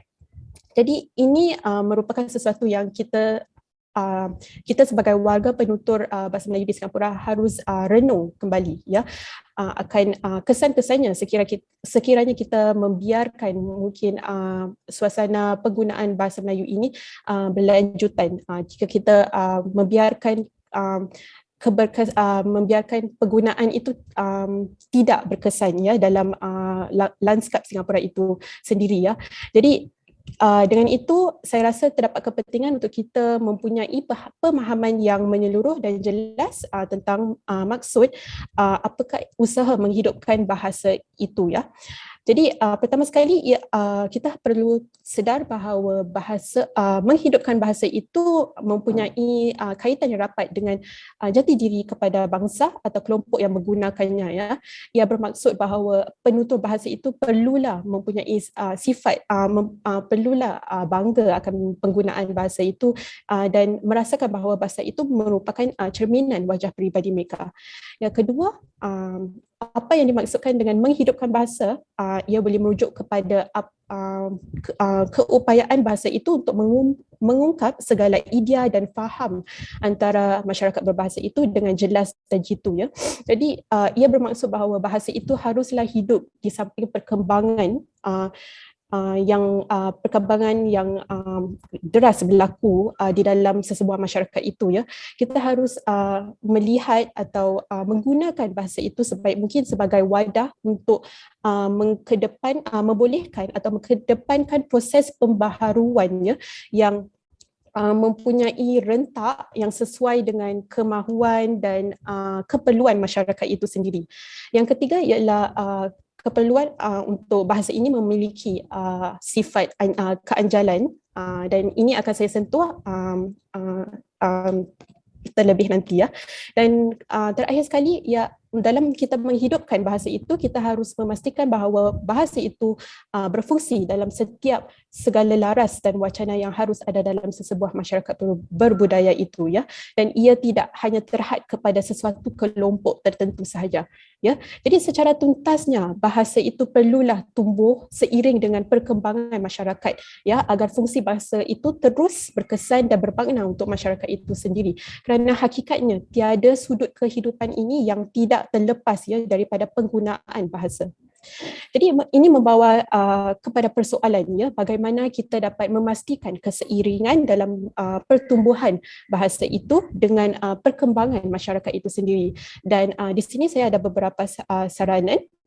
Seterusnya, Saudara Syed, yang menurut khidmat saya mungkin dapat sedikit sebanyak membawa kita ke arah pemacuan kemajuan komuniti berbahasa ini. Jadi pertama sekali ialah kepentingan untuk kita memupuk kesedaran dalam kalangan masyarakat atau dalam kalangan komuniti berbahasa ini tentang kepentingan untuk kita memelihara kesuburan bahasa supaya kekal hidup, ya, seperti mana yang telah saya saya telah jelaskan sebelum ini, ya. Dan ini membawa saya ke hujah kedua saya, iaitu keperluan untuk menggalas tanggungjawab bersama. Seterusnya, Saudara Syed, yang tanggungjawab ini untuk menyuburkan, memelihara pertumbuhan bahasa dengan perkembangan masyarakat itu berada di pundak setiap anggota masyarakat, ya. Ia tidak hanya berada di pundak para pakar ataupun para pelajar. Jadi di sini terdapat keperluan untuk kita melaksanakan tanggungjawab dalam posisi masing-masing dengan sebaik mungkin, ya. Jika anda para hadirin dapat lihat dalam rangka yang saya telah sediakan dalam slide sini, jika salah satu anggota, salah satu golongan daripada masyarakat, daripada segenap lapisan masyarakat kita tidak dapat melaksanakan tanggungjawab dengan sebaik mungkin, ia akan membuatkan rangka atau usaha memartabatkan bahasa ini menjadi kurang lengkap, ya. Jadi di sini baik warga emas, golongan karyawan, warga muda, para intelijensia haruslah memainkan peranan masing-masing sebaik mungkin untuk kita terus menggalas tanggungjawab, memartabatkan dan menghidupkan bahasa. Dan di sini saya ingin membawa perhatian kepada beberapa peranan yang ingin saya ketengahkan. Jadi ia termasuk peranan intelijensia, ya. Mungkin saya dapat memperjelaskan bagaimana betapa penting juga peranan intelijensia, ya. Seyogianya mereka menjadi contoh yang baik dalam mengkedepankan usaha intelektual atau usaha menghidupkan bahasa, ya. Kerana amat sedih jika kita melihat, ya, para intelijensia merasa kurang selesa jika mereka dalam menggunakan bahasa Melayu, ya, jika mereka mengedepankan penyelidikan mereka atau pendapatan mereka, ya. Jadi di sini saya dapat rujuk kepada kata-kata Profesor Asma Haji Omar, di mana beliau pernah berkatakan bahawa akan terus hidup jika disemarakkan selalu oleh kegairahan menyelidik dari para ahli, dan hasil dari kegairahan itu hendaklah disajikan dengan gaya yang boleh difahami oleh orang lain termasuk oleh ahli ilmu-ilmu lain yang menggunakan ilmu linguistik sebagai ilmu bantu. Tentu saja akan lebih baik jika sajiannya itu boleh dikecapi oleh orang ramai. Jadi seterusnya peranan yang ingin saya ketengahkan ialah peranan pendidik, ya. Seringkali masyarakat akan mungkin mempunyai tanggapan bahawa mereka memainkan peranan yang paling besar, tetapi ini tidak semestinya, atau ia tidak bermaksud bahawa segenap lapisan masyarakat juga tidak mempunyai peranan dalam usaha ini. Tetapi peranan pendidik seperti mana saya katakan tidak dapat dipertikaikan sama pentingnya, kerana memandangkan mereka mempunyai mereka merupakan golongan yang dianggap sebagai karyawan kebudayaan yang pernah dikemukakan oleh Paulo Freire, seorang pendidik dari Brazil, ya. Jadi saya rasa selain tanggungjawab para komuniti pendidik ini untuk terus memperbaiki penggunaan bahasa dalam situasi formal, ya, terdapat kepentingan untuk mereka memainkan peranan untuk mempertingkatkan keupayaan warga muda kita untuk membicarakan segala pengalaman kehidupan mereka dalam bahasa Melayu, ya. Jadi saya di sini tidak menafikan kepentingan untuk kita peka, ya, dengan kepada sistem atau hukum bahasa, ya. Tetapi apa yang saya ingin ketengahkan ialah tidak perlu mempunyai perhatian atau fokus yang terlalu lebih kepada mementingkan formalisme atau sistem dan hukum bahasa, sehingga kita mungkin mengabaikan aspek-aspek bahasa yang lain yang penting, yang sama penting untuk kita terapkan dalam warga muda ini supaya mereka tahu kaedah untuk menggunakan bahasa itu dengan lebih berkesan ya. Dan terakhir sekali, peranan generasi pengguna bahasa tersebut secara keseluruhannya, mereka perlu sedar bahawa tanggungjawab mereka adalah untuk memastikan bahawa bahasa itu sentiasa bersiap sedia untuk menangani suasana masyarakat yang seringkali berubah. Ya. Jadi ini membawa saya kepada hujah saya terakhir, iaitu penggunaan bahasa dalam konteks persekitaran yang berubah ya. Ia memerlukan sifat keanjalan dan keterbukaan, dan ini pernah dikatakan oleh Dr. Zahar dan juga Profesor Asma juga. Jadi keanjalan di sini merujuk kepada pertama keanjalan minda ya. Kita seperti mana Saudari Liana katakan sebelum ini ya, kita haruslah menghindari sikap konservatisme dalam berbahasa ya, kerana ia secara tidak langsung mungkin akan menghambat pengungkapan idea yang sesuai dan sejajar dengan perkembangan masyarakat kita sendiri. Dan kedua, keanjalan yang dimaksudkan ini adalah dari segi bahasa ya. Seringkali kita sekarang hidup di dalam keadaan yang sudah sepertinya tiada sempadannya, sering terdedah kepada idea-idea luar. Tetapi dan minda kita sudah terbiasa untuk memahami beberapa konsep dan idea luar untuk lebih memahami tentang realiti kehidupan kita. Tetapi terdapat kepentingan kita sebagai warga penutur bahasa ini pada zaman ini untuk memperjelaskan atau mengungkapkan realiti dan pengalaman kehidupan kita ini dalam bahasa kita sendiri dengan cekapnya ya. Dan menurut Profesor Asma, ini merupakan sesuatu untuk membantu kita sama-sama mencapai kewibawaan bahasa itu sendiri. Jadi secara intihannya tidak dapat dipertikaikan lagi bahawa bahasa itu harus terus hidup dan tumbuh dalam kawasan penyebaran sebagai bahasa perhubungan, sosial, ilmu pengetahuan dan budaya tinggi ya. Jadi pertumbuhan di sini tidak semestinya bermaksud bahawa perlunya mengangkat bahasa Melayu sebagai bahasa antarabangsa seperti bahasa Inggeris. Tetapi apa yang penting ialah untuk kita sentiasa menghargai proses pertumbuhan itu sendiri ya, dalam menuju ke arah kebaikan tamadun dan ke arah kemajuan masyarakat itu sendiri. Jadi di sini saya rasa itu sedikit sebanyak yang saya ingin sampaikan. Dengan itu saya ingin mengucapkan sekali lagi terima kasih kepada pihak penganjur dan mungkin izinkan saya untuk akhiri pembentangan saya ini dengan sebuah pantun. Tingkap papan, kayu bersegi, sampan sakat di pulau angsa. Indah tampan kerana budi, maju bangsa kerana bahasa. Sekian, terima kasih. Terima kasih Saudari Syazwani kerana berpantun. Itu pantun pertama kita untuk sesi hari ini, dan kita sudah ada 3 panelis dan kita dah cakap beberapa kali bahasa yang maju, bahasa yang tumbuh, yang hidup itu merupakan salah satunya ciri bahasa yang hidup ialah bahasa yang boleh mengungkapkan idea-idea baharu, idea-idea penting. Jadi kita asyik cakap ni apa example-nya apa? Contohnya apa? Jadi tadi kan Hidayat ada kata contohnya privilege, kan? Privilege tu kalau kita ikut kamus mungkin translationnya, definisinya ialah hak milik, hak atau dan sebagainya. Jadi ialah tanggungjawab kita dan tanggungjawab elit bahasa untuk fikirkan apakah istilah baru yang kita boleh gunakan. Dan inilah saya rasa apa yang Syazwani ingin sampaikannya. Ini menjadi tanggungjawab semua, tanggungjawab terutamanya elit bahasa untuk memikirkan apakah perkataan-perkataan ataupun perkataan-perkataan baharu, ungkapan-ungkapan baru yang boleh mengetengahkan sesuatu idea yang harus dibincang dalam bahasa itu. Kerana dalam bahasa Inggeris tu senang, privilege kan selalu dikatakan, tapi bahasa Melayu bagaimana kita mahu membicarakan hal ini kepada masyarakat kita dalam bahasa kita, menggunakan istilah kita dan bukan istilah yang dalam kamus dewan tu. Ya, okey. Jadi terakhir sekali kita ada Saudara Ilya, perkongsiannya tentang bahasa yang hidup. Jadi dia akan menyambung perbincangan Syazwani tadi. Saudara Ilya merupakan pelajar tahun terakhir di Universiti SUSS dalam pengajian Bahasa Melayu dan Sastra Melayu. Ya. Jadi beliau juga dinobatkan sebagai sahabat sastra oleh Majlis Bahasa Melayu Singapura tahun ini, ya. Jadi tanpa berlengah masa lagi, mari kita menjemput saudara Ilya untuk perbincangannya. Silakan Ilya.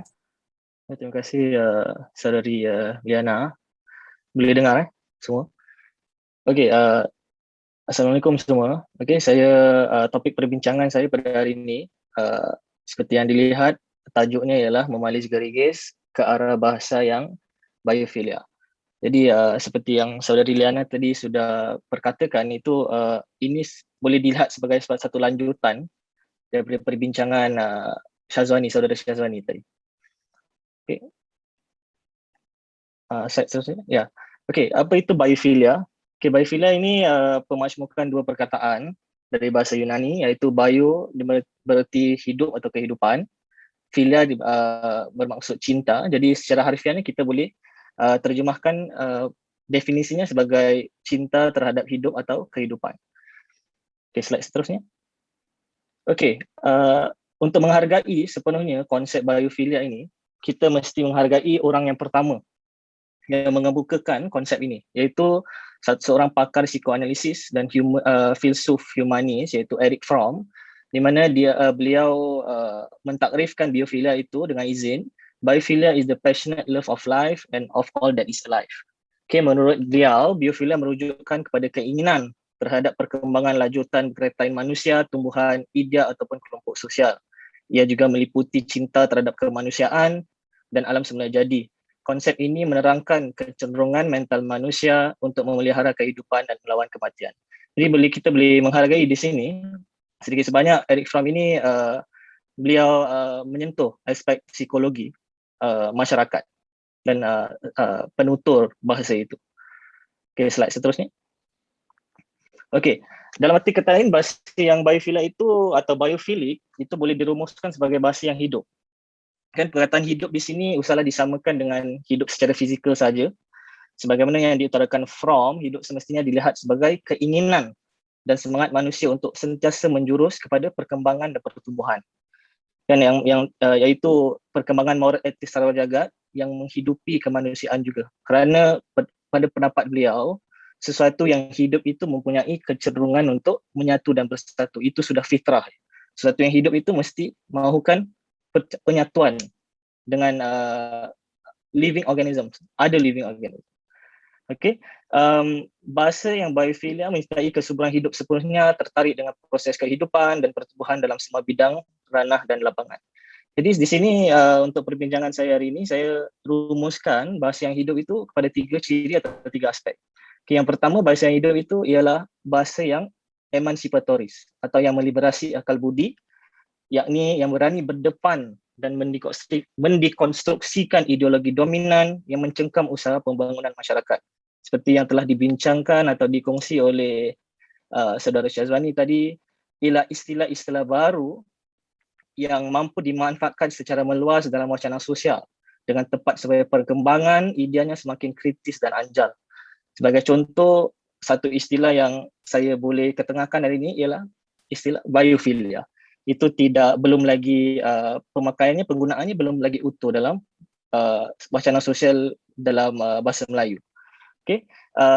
Ini harus didahulukan dengan penerapan persoalan dari hal nilai etika yang mendasari alam bahasa itu, yang sering, sebab pada hari ini bila kita lihat yang sering menjadi persoalan apabila kita berbincangkan tentang isu bahasa, iaitu tentang persoalan etiket and not etika.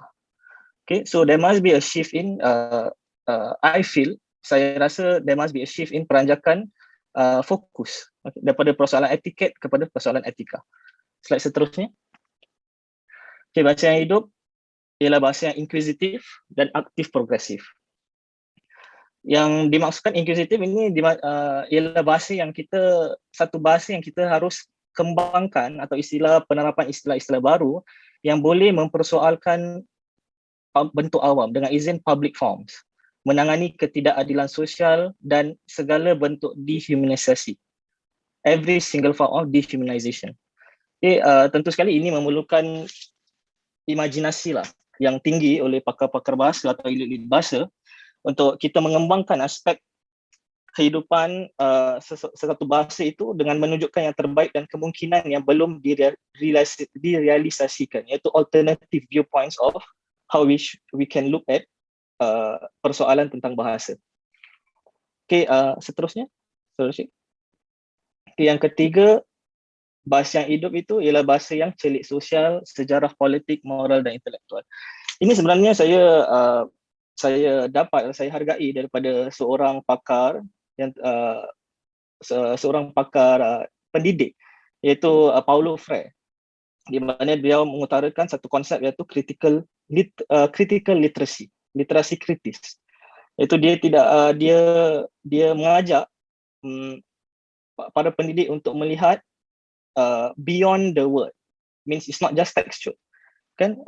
Membaca dunia, bukan saja membaca petikan atau perkataan-perkataan, kerana beliau merasakan setiap perkataan atau setiap istilah dan konsep itu berasal dari pengalaman penggunanya. It didn't came from vacuum. Itu apa yang dia hendak ketengahkan. Okay, jadi justru kita harus melihat keterikatan erat antara bahasa dengan keseluruhan kerumitan kehidupan, sosial, budaya dan pemikiran.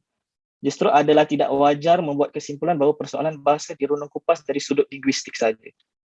Kerana ia merupakan persoalan kebudayaan yang harus mengambil kira perihal agama, estetika, sosial, ekonomik dan politik dalam masyarakat. Slide seterusnya. Okay, memudahkan penyampaian saya hari ini, saya siapkan definisi kontra, iaitu aspek-aspek lawannya bahasa yang hidup. Kita boleh lihat bahasa yang hidup, lawannya ialah bahasa yang mati. Jadi bahasa yang mati itu apa? Yang pertama saya rumuskan, bahasa yang mati itu bahasa yang neofobik dan mandul. Neofobik itu bermaksud takut akan perkara-perkara yang baru. Kalau ada istilah konsep baru yang ingin diutarakan dalam wacana bahasa itu sendiri, dikatakan orang itu merosakkan bahasa. Itu saya rasa satu gejala panik yang seperti yang dikatakan oleh saudara Hidayat tadi. Yang kedua ialah bahasa yang mati itu bahasa yang bersifat reductionistic atau passive regresif. Tidak mau mengedepankan isu-isu kritis dan kreatif, hanya berliga-berliga dalam soal linguistik. Macam saudara Hidayat tadi pernah berkata, pisang goreng, pisang goreng, balik-balik persoalannya itu, tetapi tidak menghidupkan the real challenges of the spirit of language. Jadi bahasa yang sering dilihat sebagai bahasa yang mati itu bahasa yang dilihat sebagai repositori warisan silam yang harus dipertahankan, dengan andaian kemunian bahasa hanya dari zaman silam yang tercipta sebelumnya. Sekarang saya rasa, maaf kata, kita ada beberapa pegangan terhadap bahasa, iaitu keromantisan bahasa, romanticizing the past too much, right? Kita rasa bahasa-bahasa yang digunakan dalam hikayat itu the most refined Malay language. Dan saya rasa ini lagi satu gejala yang kita harus pedulilah, kita harus kedepankan ini. Okay, yang terakhir, bahasa yang mati itu bahasa yang buta sosial, sejarah, politik, moral dan anti-intelektualisme. Itu bahasa yang seperti saya cakap tadi, hanya berasyik dengan keteknikalan dan formalisme bahasa. Berterseimbuhan itu saya tak cakap itu tak penting, maaf kata. Tetapi saya rasa kita harus kedepankan the realities of the challenges that is facing us right now, our language. Adalah penting untuk saya terangkan di sini bahawa segala perihal ini bukan tidak penting, malah harus diajarkan. Namun kalau perkara-perkara ini saja yang diberikan perhatian, malah menjadi satu obsesi komuniti pendidik, tidak keterlaluan untuk menyatakan hadirnya jurang ketidakprihatinan yang akan meminggirkan tantangan sebenar ketika berdepan dengan isu bahasa, lantas berbahasa hanya diukur berdasarkan kepetahan dan kesantunan semata. Okay. Dan saya, slide seterusnya, Syekh. Okey, saya izinkan saya mengakhiri pembentangan saya dengan satu perkongsian oleh satu sarjana yang tidak asing lagi, iaitu Prof. Syed Hussein Alatas, untuk renungan bersama.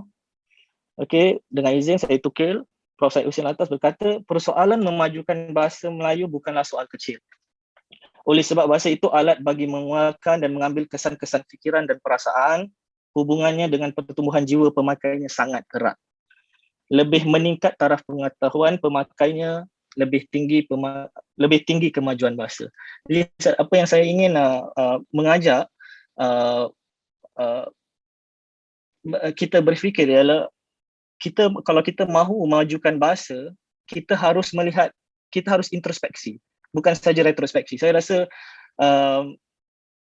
kini kita banyak retrospeksi. Okay? Kalau kita nak memajukan bahasa, kita tengok pedagogi, nak kena tukar, nak kena ada game, nak kena ada ni, all this retrospective. We have to introspect now. I feel, okay. Honestly, I feel that we have to introspect pasal Prof. Syed Hussein Alatas, sebagaimana yang Prof. Syed Hussein Alatas itu, dia berkata, kalau kita nak lihat bahasa itu maju, bangsa itu mesti maju dahulu. So, kalau kita nampak bahasa kita kian mati, maksudnya masyarakat pun kita boleh rumuskan kian mati. Jadi, we have to change our perspective and social character moving forward. Okay, terima kasih. Saya akhiri penyampaian saya hari ini. Terima kasih. Terima kasih Saudara Ilya. Jadi perkongsian Ilya mencerahkan kita tentang bahasa Melayu baru yang mungkin dapat menjana wacana yang kritis terhadap isu dan isu sosial dan taraf bahasa Melayu kita. Malah sesi kita hari ini membuka langkah untuk mengkedepankan bahasa Melayu kerana kita lihat daripada ucap pertama Dr. Piche sehingga panelis terakhir kita iaitu Saudara Ilya, kita semua menggunakan bahasa yang baru, bahasa yang mengkedepankan idea-idea akademik dan juga terikat kepada masalah-masalah sosial, terutama sekali penggunaan bahasa dan kebudayaan Melayu kita. Dan ia juga harap-harap dengan harapan ia mencetus satu harapan dan aspirasi untuk kita memikir ulang bagaimana kita melihat dan menghargai bahasa kita. Bukan saja mengguna, kita harus take a step back, bagaimana kita melihat bahasa kita itu. Fungsi bahasa itu untuk apa? Seperti yang sudah diungkapkan, ia bukan hanya a communication tool, tapi ia harus menggerakkan beberapa idea-idea ataupun masalah-masalah yang penting. Jadi sekarang ini kita sudah sampai ke sesi soal jawab, sesi Q&A. Jadi untuk penonton kita di Facebook dan di Zoom ni, jika anda ada soalan, anda boleh hantarkan soalan anda di chat dan mungkin raise your hand mungkin di Zoom dan kita akan unmute. Tapi sebelum itu mungkin saya sebagai moderator, mungkin saya ada satu soalan kepada saudara Ilya kita. Kita sudah bicarakan bahawa pendedahan kepada korpus bahasa yang hanya boleh berfungsi dalam ranah tertentu seperti kesastraan, kebudayaan, kebahasaan tidak boleh membawa kita ke pembaharuan bahasa. Jadi saya nak tanya soalan kepada saudara Ilya sebagai seorang yang aktif dalam kegiatan budaya Melayu seperti contoh di Kibarat. Apakah pada pendapat anda caranya untuk membawa bahasa itu di luar lingkungan sastra, budaya, tarian Melayu lah dan sebagainya? Apakah pendapat anda? Bagaimana caranya? Pada pendapat saya, sebagai seorang penggiat dikir, saya ini terus terang saya cakap, saya tidak melihat penggunaan bahasa Melayu di mana-mana di luar Dikir Barat yang lebih ampuh daripada dalam Dikir Barat itu sendiri. Kerana saya rasa komuniti itu menggerakkan bahasa Melayu. Jadi seperti saya tadi cakap ada dalam perbincangan saya, it is not about the question of using the language. Masyarakat, lingkungan masyarakat itu mesti hidup, baru bahasa itu akan hidup. Itu saya punya saya mengajulah. Jadi kita harus melihat macam saya rasa bila saya dapat tema ini kita dengan bahasa, saya agak berselalu kerana saya rasa kalau kita cakap kita dengan bahasa, it means that kita dengan bahasa tu terpisah daripada kita. Dan saya rasa kita cannot look at it like that. Kerana ini membayangkan bahawa bahasa itu bersifat terpisah dan harus dimiliki the mood of having, seperti Eric Fromm cakap. Saya rasa kita ke depan kita harus melihat kitalah bahasa. We are the language. If the language dies, means we are dying. If language lives, we need to live before the language. Jadi macam mana kita nak hidupkan dalam ranah-ranah lain, lingkungan atau lingkungan ranah-ranah atau lapangan-lapangan lain itu mesti hidup community. Itu pendapat saya. Okey, baik. Terima kasih saudara Ilya. Okey, kita ada satu soalan di sini. Mungkin tadi ada sesiapa yang ingin tambah? Maaf, saya terlepas pandang tadi. Terdengar suara tadi. Dah okey. Kita ada soalan daripada saudari Hikmah di sini. Mungkin soalan ini boleh ditujukan kepada saudara Hidayat ataupun saudari Syazwani ataupun saudara Mikail, kerana ini bersangkut paut dengan Singapura dan lingkungan yang lebih besar. Jadi soalan Hikmah ialah, menurut Rustam Sani, isu pembangunan bahasa sebenarnya adalah sebuah krisis intelektual. Apakah kondisi sosial, politik dan sebagainya yang diperlukan untuk pembangunan intelektual yang membawa kepada pembangunan bahasa, dan apakah faktor-faktor yang menjadi rintangan terhadap pembangunan intelektual ini? Jadi mungkin sesiapa yang ingin menjawab soalan ini? Nak cuba? Okay, Mikail? Ya, izinkan saya berikan pandangan saya. Jadi terima kasih kepada Nur Hikmah kerana menanyakan soalan tersebut. Jadi dalam slide saya ada menekankan tentang apa yang dipertengahkan oleh Tuan Rustam Sani. Tetapi saya berpendapat bahawa kita tidak dapat melihat apakah kondisi sosial, politik ataupun pembangunan faktor-faktor ini dari segi perkara yang konkret, kerana perkara ini akan berubah berbanding zaman-zaman yang berlalu, kerana menurut artikel itu yang anda sedang melihat, Tuan Rustam menulisnya pada tahun 1993, dan jika kita melihat bagaimana tahun ini, ia amat berbeza kerana terdapat perkara-perkara yang amat berlainan daripada apa cabaran yang dihadapi oleh orang-orang yang dahulunya. Jika kita ingin mempertengahkan bagaimana kondisi sosial politik itu sebagai kondisi-kondisi yang tetap, saya rasa kita tidak boleh melihat sebagai begitu, kerana ia seharusnya dilihat sebagai kondisi yang fluid. Maaf Mikail, maaf saya harus mencela, kita tidak dapat mendengar audio awak. Ada masalah audio sedikit. Hello? Okey, cuba sekali lagi, testing sikit. Testing. Okey, mungkin anda harus berbual dengan perlahan sikit. Okey, silakan. Jadi secara keseluruhan apa yang saya ingin mengatakan adalah kita tidak dapat melihat bagaimana kondisi sosial politik itu sebagai perkara-perkara yang konkret, kerana ini amat berbeza daripada zaman-zaman yang sebelumnya. Kerana zaman terus akan berkembang dan zaman terus akan menghadapi berbagai cabaran-cabaran yang baru. Jadi jika kita melihat kondisi-kondisi ini, ia harus dilihat sebagai kondisi-kondisi yang fluid, yang akan kian berubah, kerana setiap zaman tentu mempunyai cabaran yang berlainan.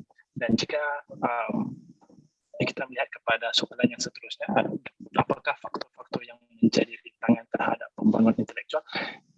Jawapan saya adalah faktor-faktor ini akan secara tidak langsung datang daripada kita sendiri, kerana jika kita fikirkan pembangunan intelektual ini berlainan dari segi individu-individu yang tertentu, dari segi bidang akademik, dari segi bidang yang bukan akademik.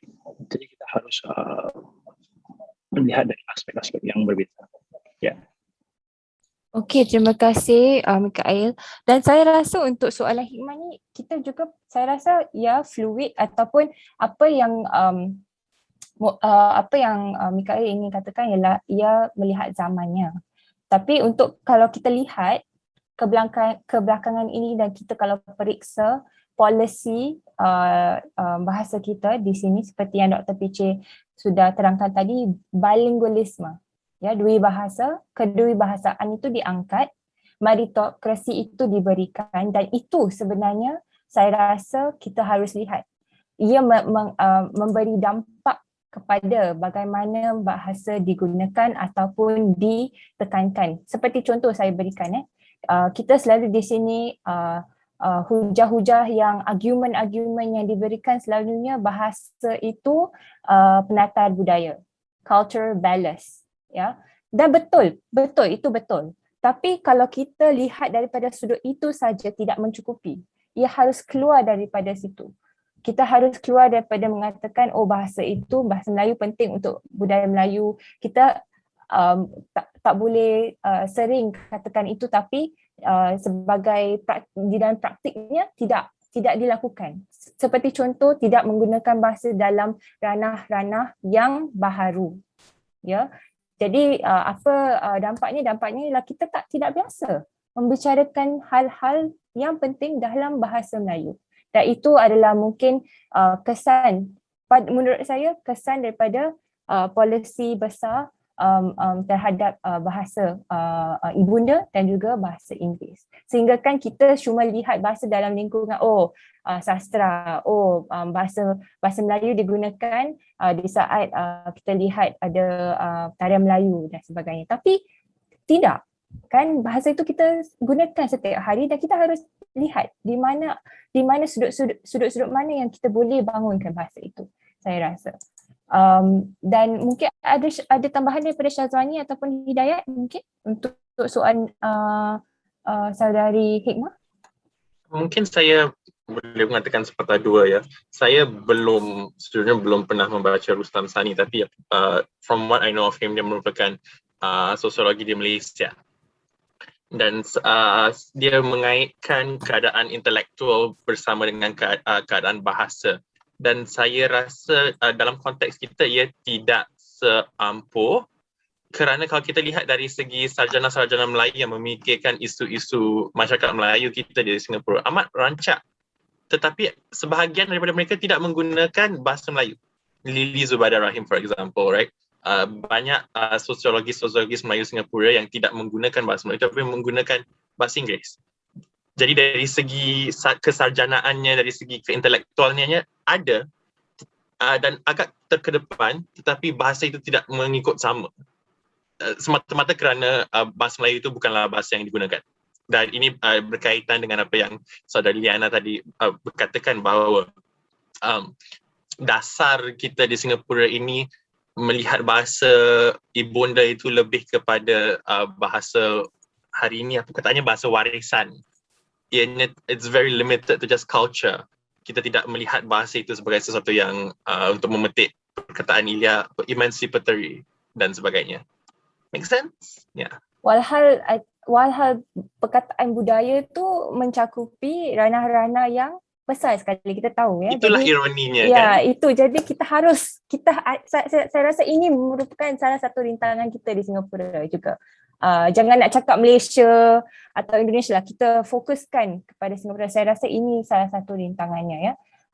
Syazwani ada tambahan? Ya, saya setuju dengan apa yang telah dikatakan saudari Liana dengan saudari Hidayat ya. Di mana apabila kita mengatakan tentang bahasa, ia selalu sering dikait rapat dengan budaya, memartabatkan budaya itu sendiri ya.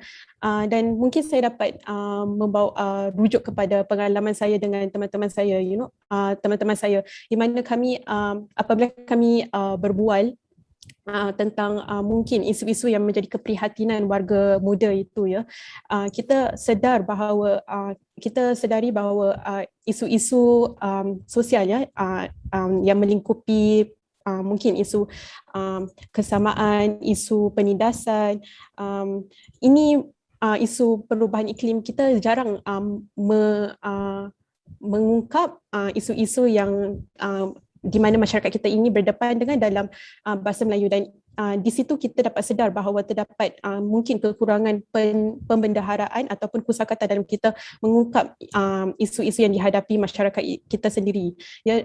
Dan secara tidak langsung kita tidak akan sedar bahawa fungsi budaya itu, fungsi bahasa itu lebih daripada sekadar alat komunikasi, wadah komunikasi, malah ia boleh memerdekakan atau menjadi fungsi pemberdayaan itu sekali ya. Jadi di situ kita saya rasa mungkin masyarakat belum lagi terbiasa, masih lagi mencari keselesaan, tahap keselesaan di mana mereka dapat engage dengan idea-idea yang baru, di samping memastikan hubungan bahasa itu dengan suasana perkembangan masyarakat itu sendirilah, di mana mereka dapat mencari makna kehidupan itu sendiri. Ya, itu saja yang saya ingin tambah lah. Okey, terima kasih Syazwani. Okey, kita ada beberapa soalan daripada di Facebook. Pertama sekali daripada Ridwan Wahab, Encik Ridwan Wahab di sini, beliau mengajukan soalan ini. Adakah pohon bahasa itu dapat hidup subur hanya dengan dibiarkan menjalar bebas tanpa dipupuk dan disemai? Soalan ini amat poetik soalannya. Tapi saya rasa di sini, saya rasa soalannya ialah adakah kita mahu biarkan saja bahasa itu berkembang tanpa gagasan atau tanpa basics lah. Saya rasa itu bukan tajuk kita hari ini. Saya rasa apa yang ingin diangkat di sini ialah keterbukaan. Keterbukaan untuk memasukkan idea-idea baru, bayangan, imajinasi baru dalam mengembangkan bahasa kita. Saya rasa itu adalah modul kita hari ini ya. Dan kita juga ada lagi satu soalan di sini. Bolehkah bahasa Melayu dilestarikan dan dimajukan jika kita tidak mampu menggunakan bahasa Melayu sepenuhnya dengan tekal tanpa melakukan pembauran bahasa antara bahasa Melayu dengan Inggeris? Upayakanlah bercakap dalam bahasa Melayu dengan tekal sebelum kita memberikan buah fikiran untuk memajukan bahasa Melayu. Bahasa yang maju ialah bahasa yang dapat menunggu ilmu dalam segenap bidangnya. Ilmu kemanusiaan, ilmu agama maupun ilmu sains. Saya rasa ini merupakan salah satu komen lah daripada Encik Sari di sini, iaitu betul kita harus melihat bahasa, sekali lagi saya ungkapkan, keterbukaan. Ya, kita tidak boleh melihat oh ini perkataan bahasa Inggeris ni, mana boleh. Kan kita selalu dengan cepat kita menidakkan satu bahasa istilah dengan mengatakan oh ini bukan. Ya betul, kalau kita dalam peperiksaan kalau kita menggunakan bahasa yang salah itu sudah tentu kita tidak akan mendapat markahnya. Tapi kalau dalam perbualan seharian, perbualan sebegini, saya rasa kita harus terbukalah untuk menerima ide-ide baru, bahasa baru dan sebagainya supaya bahasa itu ke depannya. Okey, di sini adakah kita ada soalan-soalan yang lain untuk panelis kita? Silakan.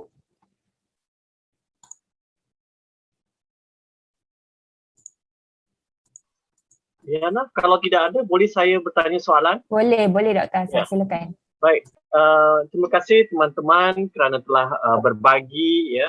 Saya rasa anda telah melakukan bacaan ya, sedikit saya rasa penyelidikan dan kemudian berbagi petang ini. Sangat baik, alhamdulillah, moga-moga wacana seperti ini diangkat terus. Soalan saya, ini keluar daripada persoalan ini. Anda adalah anak-anak muda, ya, setiap satu mempunyai kekhususan masing-masing ya. Ada dari pengajian perundangan seperti Hidayat ya. Ada yang mengkaji yang belajar tentang persoalan-persoalan design management kurang-kurang lebih gitu oleh Mikhail ya, Ilian dan Syazwani dalam pengajian Melayu.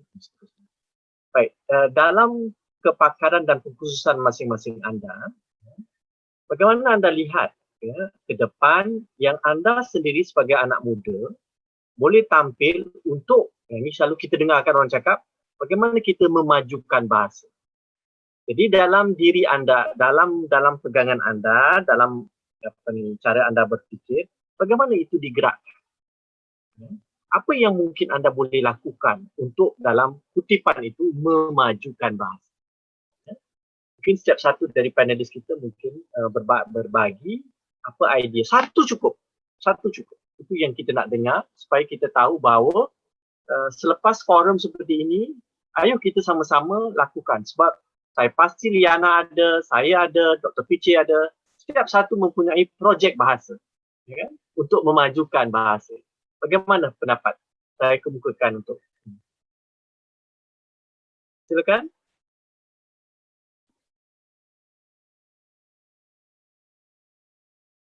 Siapa nak mula dulu silakanlah. Diana nak mula dulu pun boleh. Mungkin saya mulakanlah dulu Prof.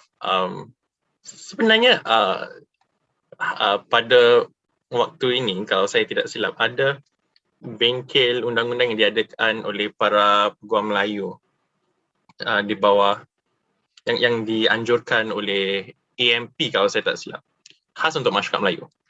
Dan walaupun ini bukan tajuk wacana kita hari ini, tapi kita sedar, kita akui keadaan masyarakat Melayu kita dan masalah yang dihadapi masyarakat Melayu kita. Dan ada kalanya terdapat individu-individu Melayu yang berhadapan dengan masalah dengan undang-undang, which is yang merupakan jurusan saya. Dan walaupun di mahkamah itu sendiri kita semua menggunakan bahasa Inggeris, tetapi apabila kita mendampingi masyarakat, mendampingi klien contohnya, perlu saya rasa, dan saya pernah menghadiri orang kata internships di firm in the Malay legal law firms. Dan apabila kita berbicara mengenai perkara yang peribadi, kerana undang-undang itu apabila kita menghadapi masalah undang-undang ialah perkara yang peribadi, sama ada perceraian, penggunaan dada yang amat lazim dalam masyarakat kita. Ianya amat peribadi, ia melibatkan emosi, melibatkan keluarga. Dan saya mendapati bahawa lazimnya walaupun anak muda sekalipun dia berbalik menggunakan bahasa Melayu apabila membicarakan mengenai kesnya. Dan ini menunjukkan bahawa bahasa itu sesuatu yang begitu peribadi.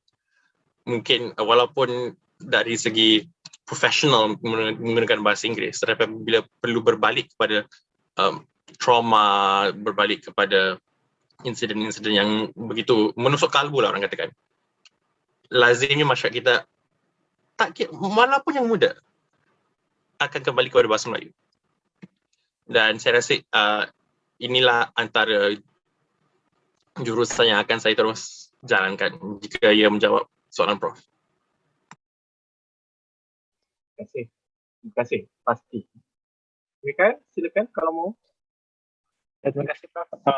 Jadi untuk menambah apa yang dikatakan oleh saudara Hidayat, pada pendapat saya sebagai seorang mahasiswa dan sebagai seorang pelajar dan sebagai seorang anak Melayu, kami semua terdapat cita-cita ataupun bidang-bidang kegemaran kita yang masing-masing, dan tidak semua yang mencemburi bidang bahasa di dalam aspek pelajaran ataupun di karier mereka.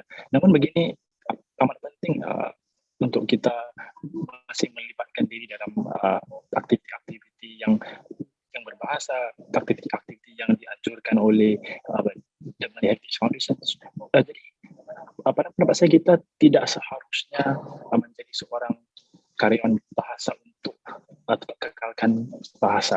Namun kita harus kita dapat melakukannya dengan menyumbangkan diri kepada aktiviti ataupun perkara-perkara yang menyumbangkan kepada minat kita terhadap bahasa. Ya, itu dia. Baik.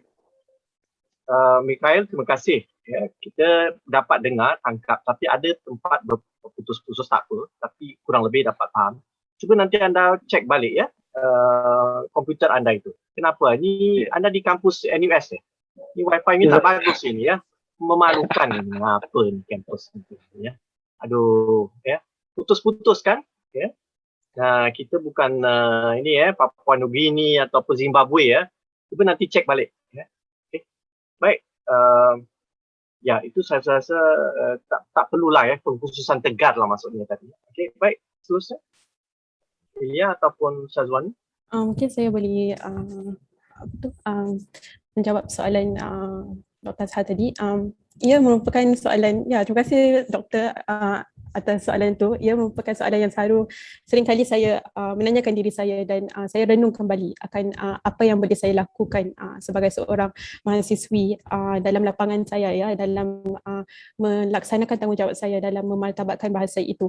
Dan sedikit sebanyak apa yang seringkali saya berazam untuk lakukan adalah apa yang saya telah kongsikan, di mana saya rasa terdapat kepentingan untuk saya mengambil kesempatan atau ruang-ruang yang di mana sesuai untuk saya berbahasa Melayu. Dengan itu ia dapat memperkayakan saya lagi dengan pembendaharaan dan kosakata yang mungkin terkait rapat dengan isu-isu yang dihadapi oleh masyarakat pada ketika itu, ya. Dan ini saya rasa harus terus saya amalkan dalam pandangan saya bersama teman-teman saya supaya kita dapat lebih rapatkan lagi jurang antara bahasa dengan masyarakat itu sendiri, ya, supaya kita dapat mengungkap, ya, pengalaman atau realiti kehidupan masyarakat kita itu dalam bahasa kita sendiri, dalam kita mungkin dapat lihat hubungan kait rapat dengan konsep-konsep atau konsep-konsep yang kita dapati daripada luar, ya. Dan salah satu juga tanggungjawab yang mungkin saya dapat laksanakan sebagai seorang mahasiswi ialah dengan menyokong usaha-usaha bahasa yang telah dijalankan, yang sedia ada, dan untuk kita sentiasa renung kembali apakah tentang matlamat aktiviti-aktiviti usaha yang dijalankan, ya. Kerana adalah penting bahawa usaha ini ditunggangi oleh warga penutur bahasa itu sendiri. Jadi itu merupakan mungkin sedikit sebanyak yang saya dapat kongsilah. Ya, terima kasih. Ilya, terus? Terima kasih doktor. Bagi saya rasa kita boleh cuba. Saya minat mendengar lagu, mengubah lagu and all, entertainment, hiburan. Saya rasa the reality is, saya rasa music is universal language. It's a universal language, dan saya rasa kita harus memperkasakan penulisan-penulisan lirik lagu-lagu Melayu. Saya rasa itu boleh memajukan bahasa lah. Saya rasa kini saya bandingkan dengan zaman dahulu, lagu-lagu dahulu. Saya rasa saya lebih minat lagu-lagu dahulu kerana lirik, bukan pasal melodi. Melodi saya rasa dah berkembang jauh sebenarnya pada zaman ini. Tapi daripada segi lirik, saya rasa bahasa Melayu tu lebih menganjal sifatnya. Lagu-lagu Melayu yang dahulu, seperti penulis-penulis seperti Lolo, M. Nasir, ini semua lirik-liriknya boleh dijadikan tesis sebenarnya. Saya rasa kalau saya tak silap saya, Dr. Nurida Kamari master's thesis is on M. Nasir's lyrics. Ya. Terima kasih. Okey, terima kasih Dr. Azhar atas soalan yang tidak mudah untuk panelis kita jawab. Okey, kita ada lagi satu soalan terakhir di Facebook ni, saya lihat ni ada satu komen. Dan saya rasa saya nak ajukan soalan ni kepada Dr. Piche. Kerana dia seorang guru juga, ya, dan juga penyelidik. Jadi saya rasa Dr. Piche harus jawab soalan ini. Jadi soalan ni saya rumuskan dengan cepat, ya. Soalan ini, apakah komentar dan bagaimana mengatasi masalah anak-anak yang tidak baik dalam kedua-dua bahasa ni? Masalahnya ialah bahasa Inggeris itu digunakan setiap hari dengan ibu bapa, di rumah, dengan kawan-kawan juga. Tapi bila dah masuk pada exam, ya, kedua-dua bahasa Inggeris tidak memuaskan, bahasa Melayu juga tidak memuaskan. Jadi saya rasa soalan ini pedas, soalan yang saya rasa relatable lah, kita boleh relate, dan mungkin Dr. Piche boleh menjawab soalan ini. Bagaimana Dr. Piche? Apakah pandangan Dr. Piche tentang hal ini? Terima kasih Liana. Selalulah soalan-soalan gini saya yang kena. Baik. Okey, itu realiti sebenarnya. Tapi biar saya mulakan dengan satu analogi yang menarik, yang setiap kali saya ke sekolah, saya akan tanya pelajar satu perkara. Saya akan tanya mereka bagaimanakah, adakah mereka lebih baik dalam bahasa Melayu atau bahasa Inggeris? Itu soalan yang akan saya semua peringkat ajar. Dan mereka akan menjawab bahasa Inggeris mereka lebih baik. Saya cakap bagus, maknanya bahasa mereka, bahasa Melayu tidaklah sehebat. Jadi saya tanya mereka berapakah markah peperiksaan bahasa Inggeris? Semua diam. Bila saya paksa-paksa, jawapannya ialah 50, 56, markah, ya. Kalau saya tanya bagaimana dengan keputusan peperiksaan bagi bahasa Melayu pula, 60, 70. Jadi saya cakap macam mana pula anda mengatakan bahasa Inggeris lebih baik daripada bahasa Melayu, kan? Jadi itu menjadi satu persoalan yang saya tak faham dalam kalangan pelajar kita. Kerana mereka mempunyai tanggapan yang sedemikian. Baik, dalam konteks ibu bapa saya faham, ya, soalan ini selalu ditanyakan. Sebenarnya begini, ya, ada perbezaan antara, ya, bahasa yang kita gunakan dan bahasa yang kita belajar. Jadi yang penting di sini, kadang-kadang kita tidak faham tentang teknikal yang terlibat dalam peperiksaan. Dalam peperiksaan, ada sistem yang kita mesti ikut dan perlu ikut. Jadi itu sudah ditetapkan oleh institusi yang mengendalikan peperiksaan. Dalam kita berbual sosiolinguistik di rumah dengan ibu bapa, dia tidak mempunyai sistem tertentu kecuali sistem etika. Jadi ada satu kata orang kontinum yang kita gunakan. Ini kontinum yang saya namakan kontinum keintiman dalam perbualan. Dalam kontinum ini kita boleh lihat bagaimana sudut perbualan orang akan menjadi lebih rapat apabila mereka lebih dengan seseorang yang rapat dengan mereka, dan akan lebih jauh dengan seseorang tidak rapat dengan mereka, atau dalam konteks rasmi dia akan lebih jauh berbanding dengan konteks tidak rasmi. Jadi akibatnya di sini apa yang saya nak katakan pada ibu bapa mudah sahaja, ya. Cuba suruh anak memahami dengan betul-betul apakah keperluan peperiksaan di sekolah. Itu akan dapat menjawab bagaimana mereka boleh mempunyai markah yang lebih baik atau tidak. Kebetulan saya juga dalam bidang educational assessment dan saya mendalami ini. Jadi dalam sudut assessment, penilaian, ada perbezaannya. Kadang-kadang kita fikir jawapannya sedemikian, itulah jawapannya, tapi tidak sedemikian. Satu contoh yang paling realistik yang boleh saya kongsi ialah apabila saya mengajar di NIE dulu, ya, ketika itu sambil juga mengambil peperiksaan GCE level bagi bahasa Melayu untuk mendapatkan kelayakan A-level mereka. Mereka adalah intake kemasukan O-level semasa itu. Jadi kami mengajar mereka sastra di universiti berlainan daripada sastra di peringkat A-level. Jadi para pelajar ini adalah guru dan tentunya bahasa mereka baik. Tetapi apabila mereka mengambil A-level, mereka dapat E atau D saja. Apa kesilapannya?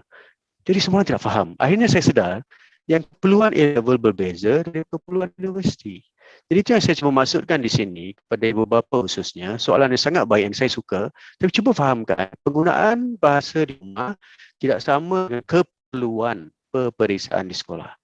Jadi sebaiknya ialah kita cuba fahamkan keperluan di sekolah itu, barulah anak-anak itu akan dapat markah lebih baik. Tetapi saya puji penggunaan bahasa ibu bapa dengan anak-anak di rumah itu sangat penting. Kerana apa? Kesekitaran, nuansa yang dibentuk itu membantu mereka untuk menggunakan bahasa dengan lebih baik di sekolah dan memudahkan guru dalam mengajar anak-anak di sekolah. Dan secara tak langsung apa yang mereka perlukan hanya satu aspek, ialah mereka perlu faham apakah sistem peperiksaan, apakah yang diperlukan untuk menjawab dalam peperiksaan. Jadi itulah jawapan saya lah berdasarkan pengalaman yang tak seberapa ini. Semoga ia memanfaatkan. Terima kasih.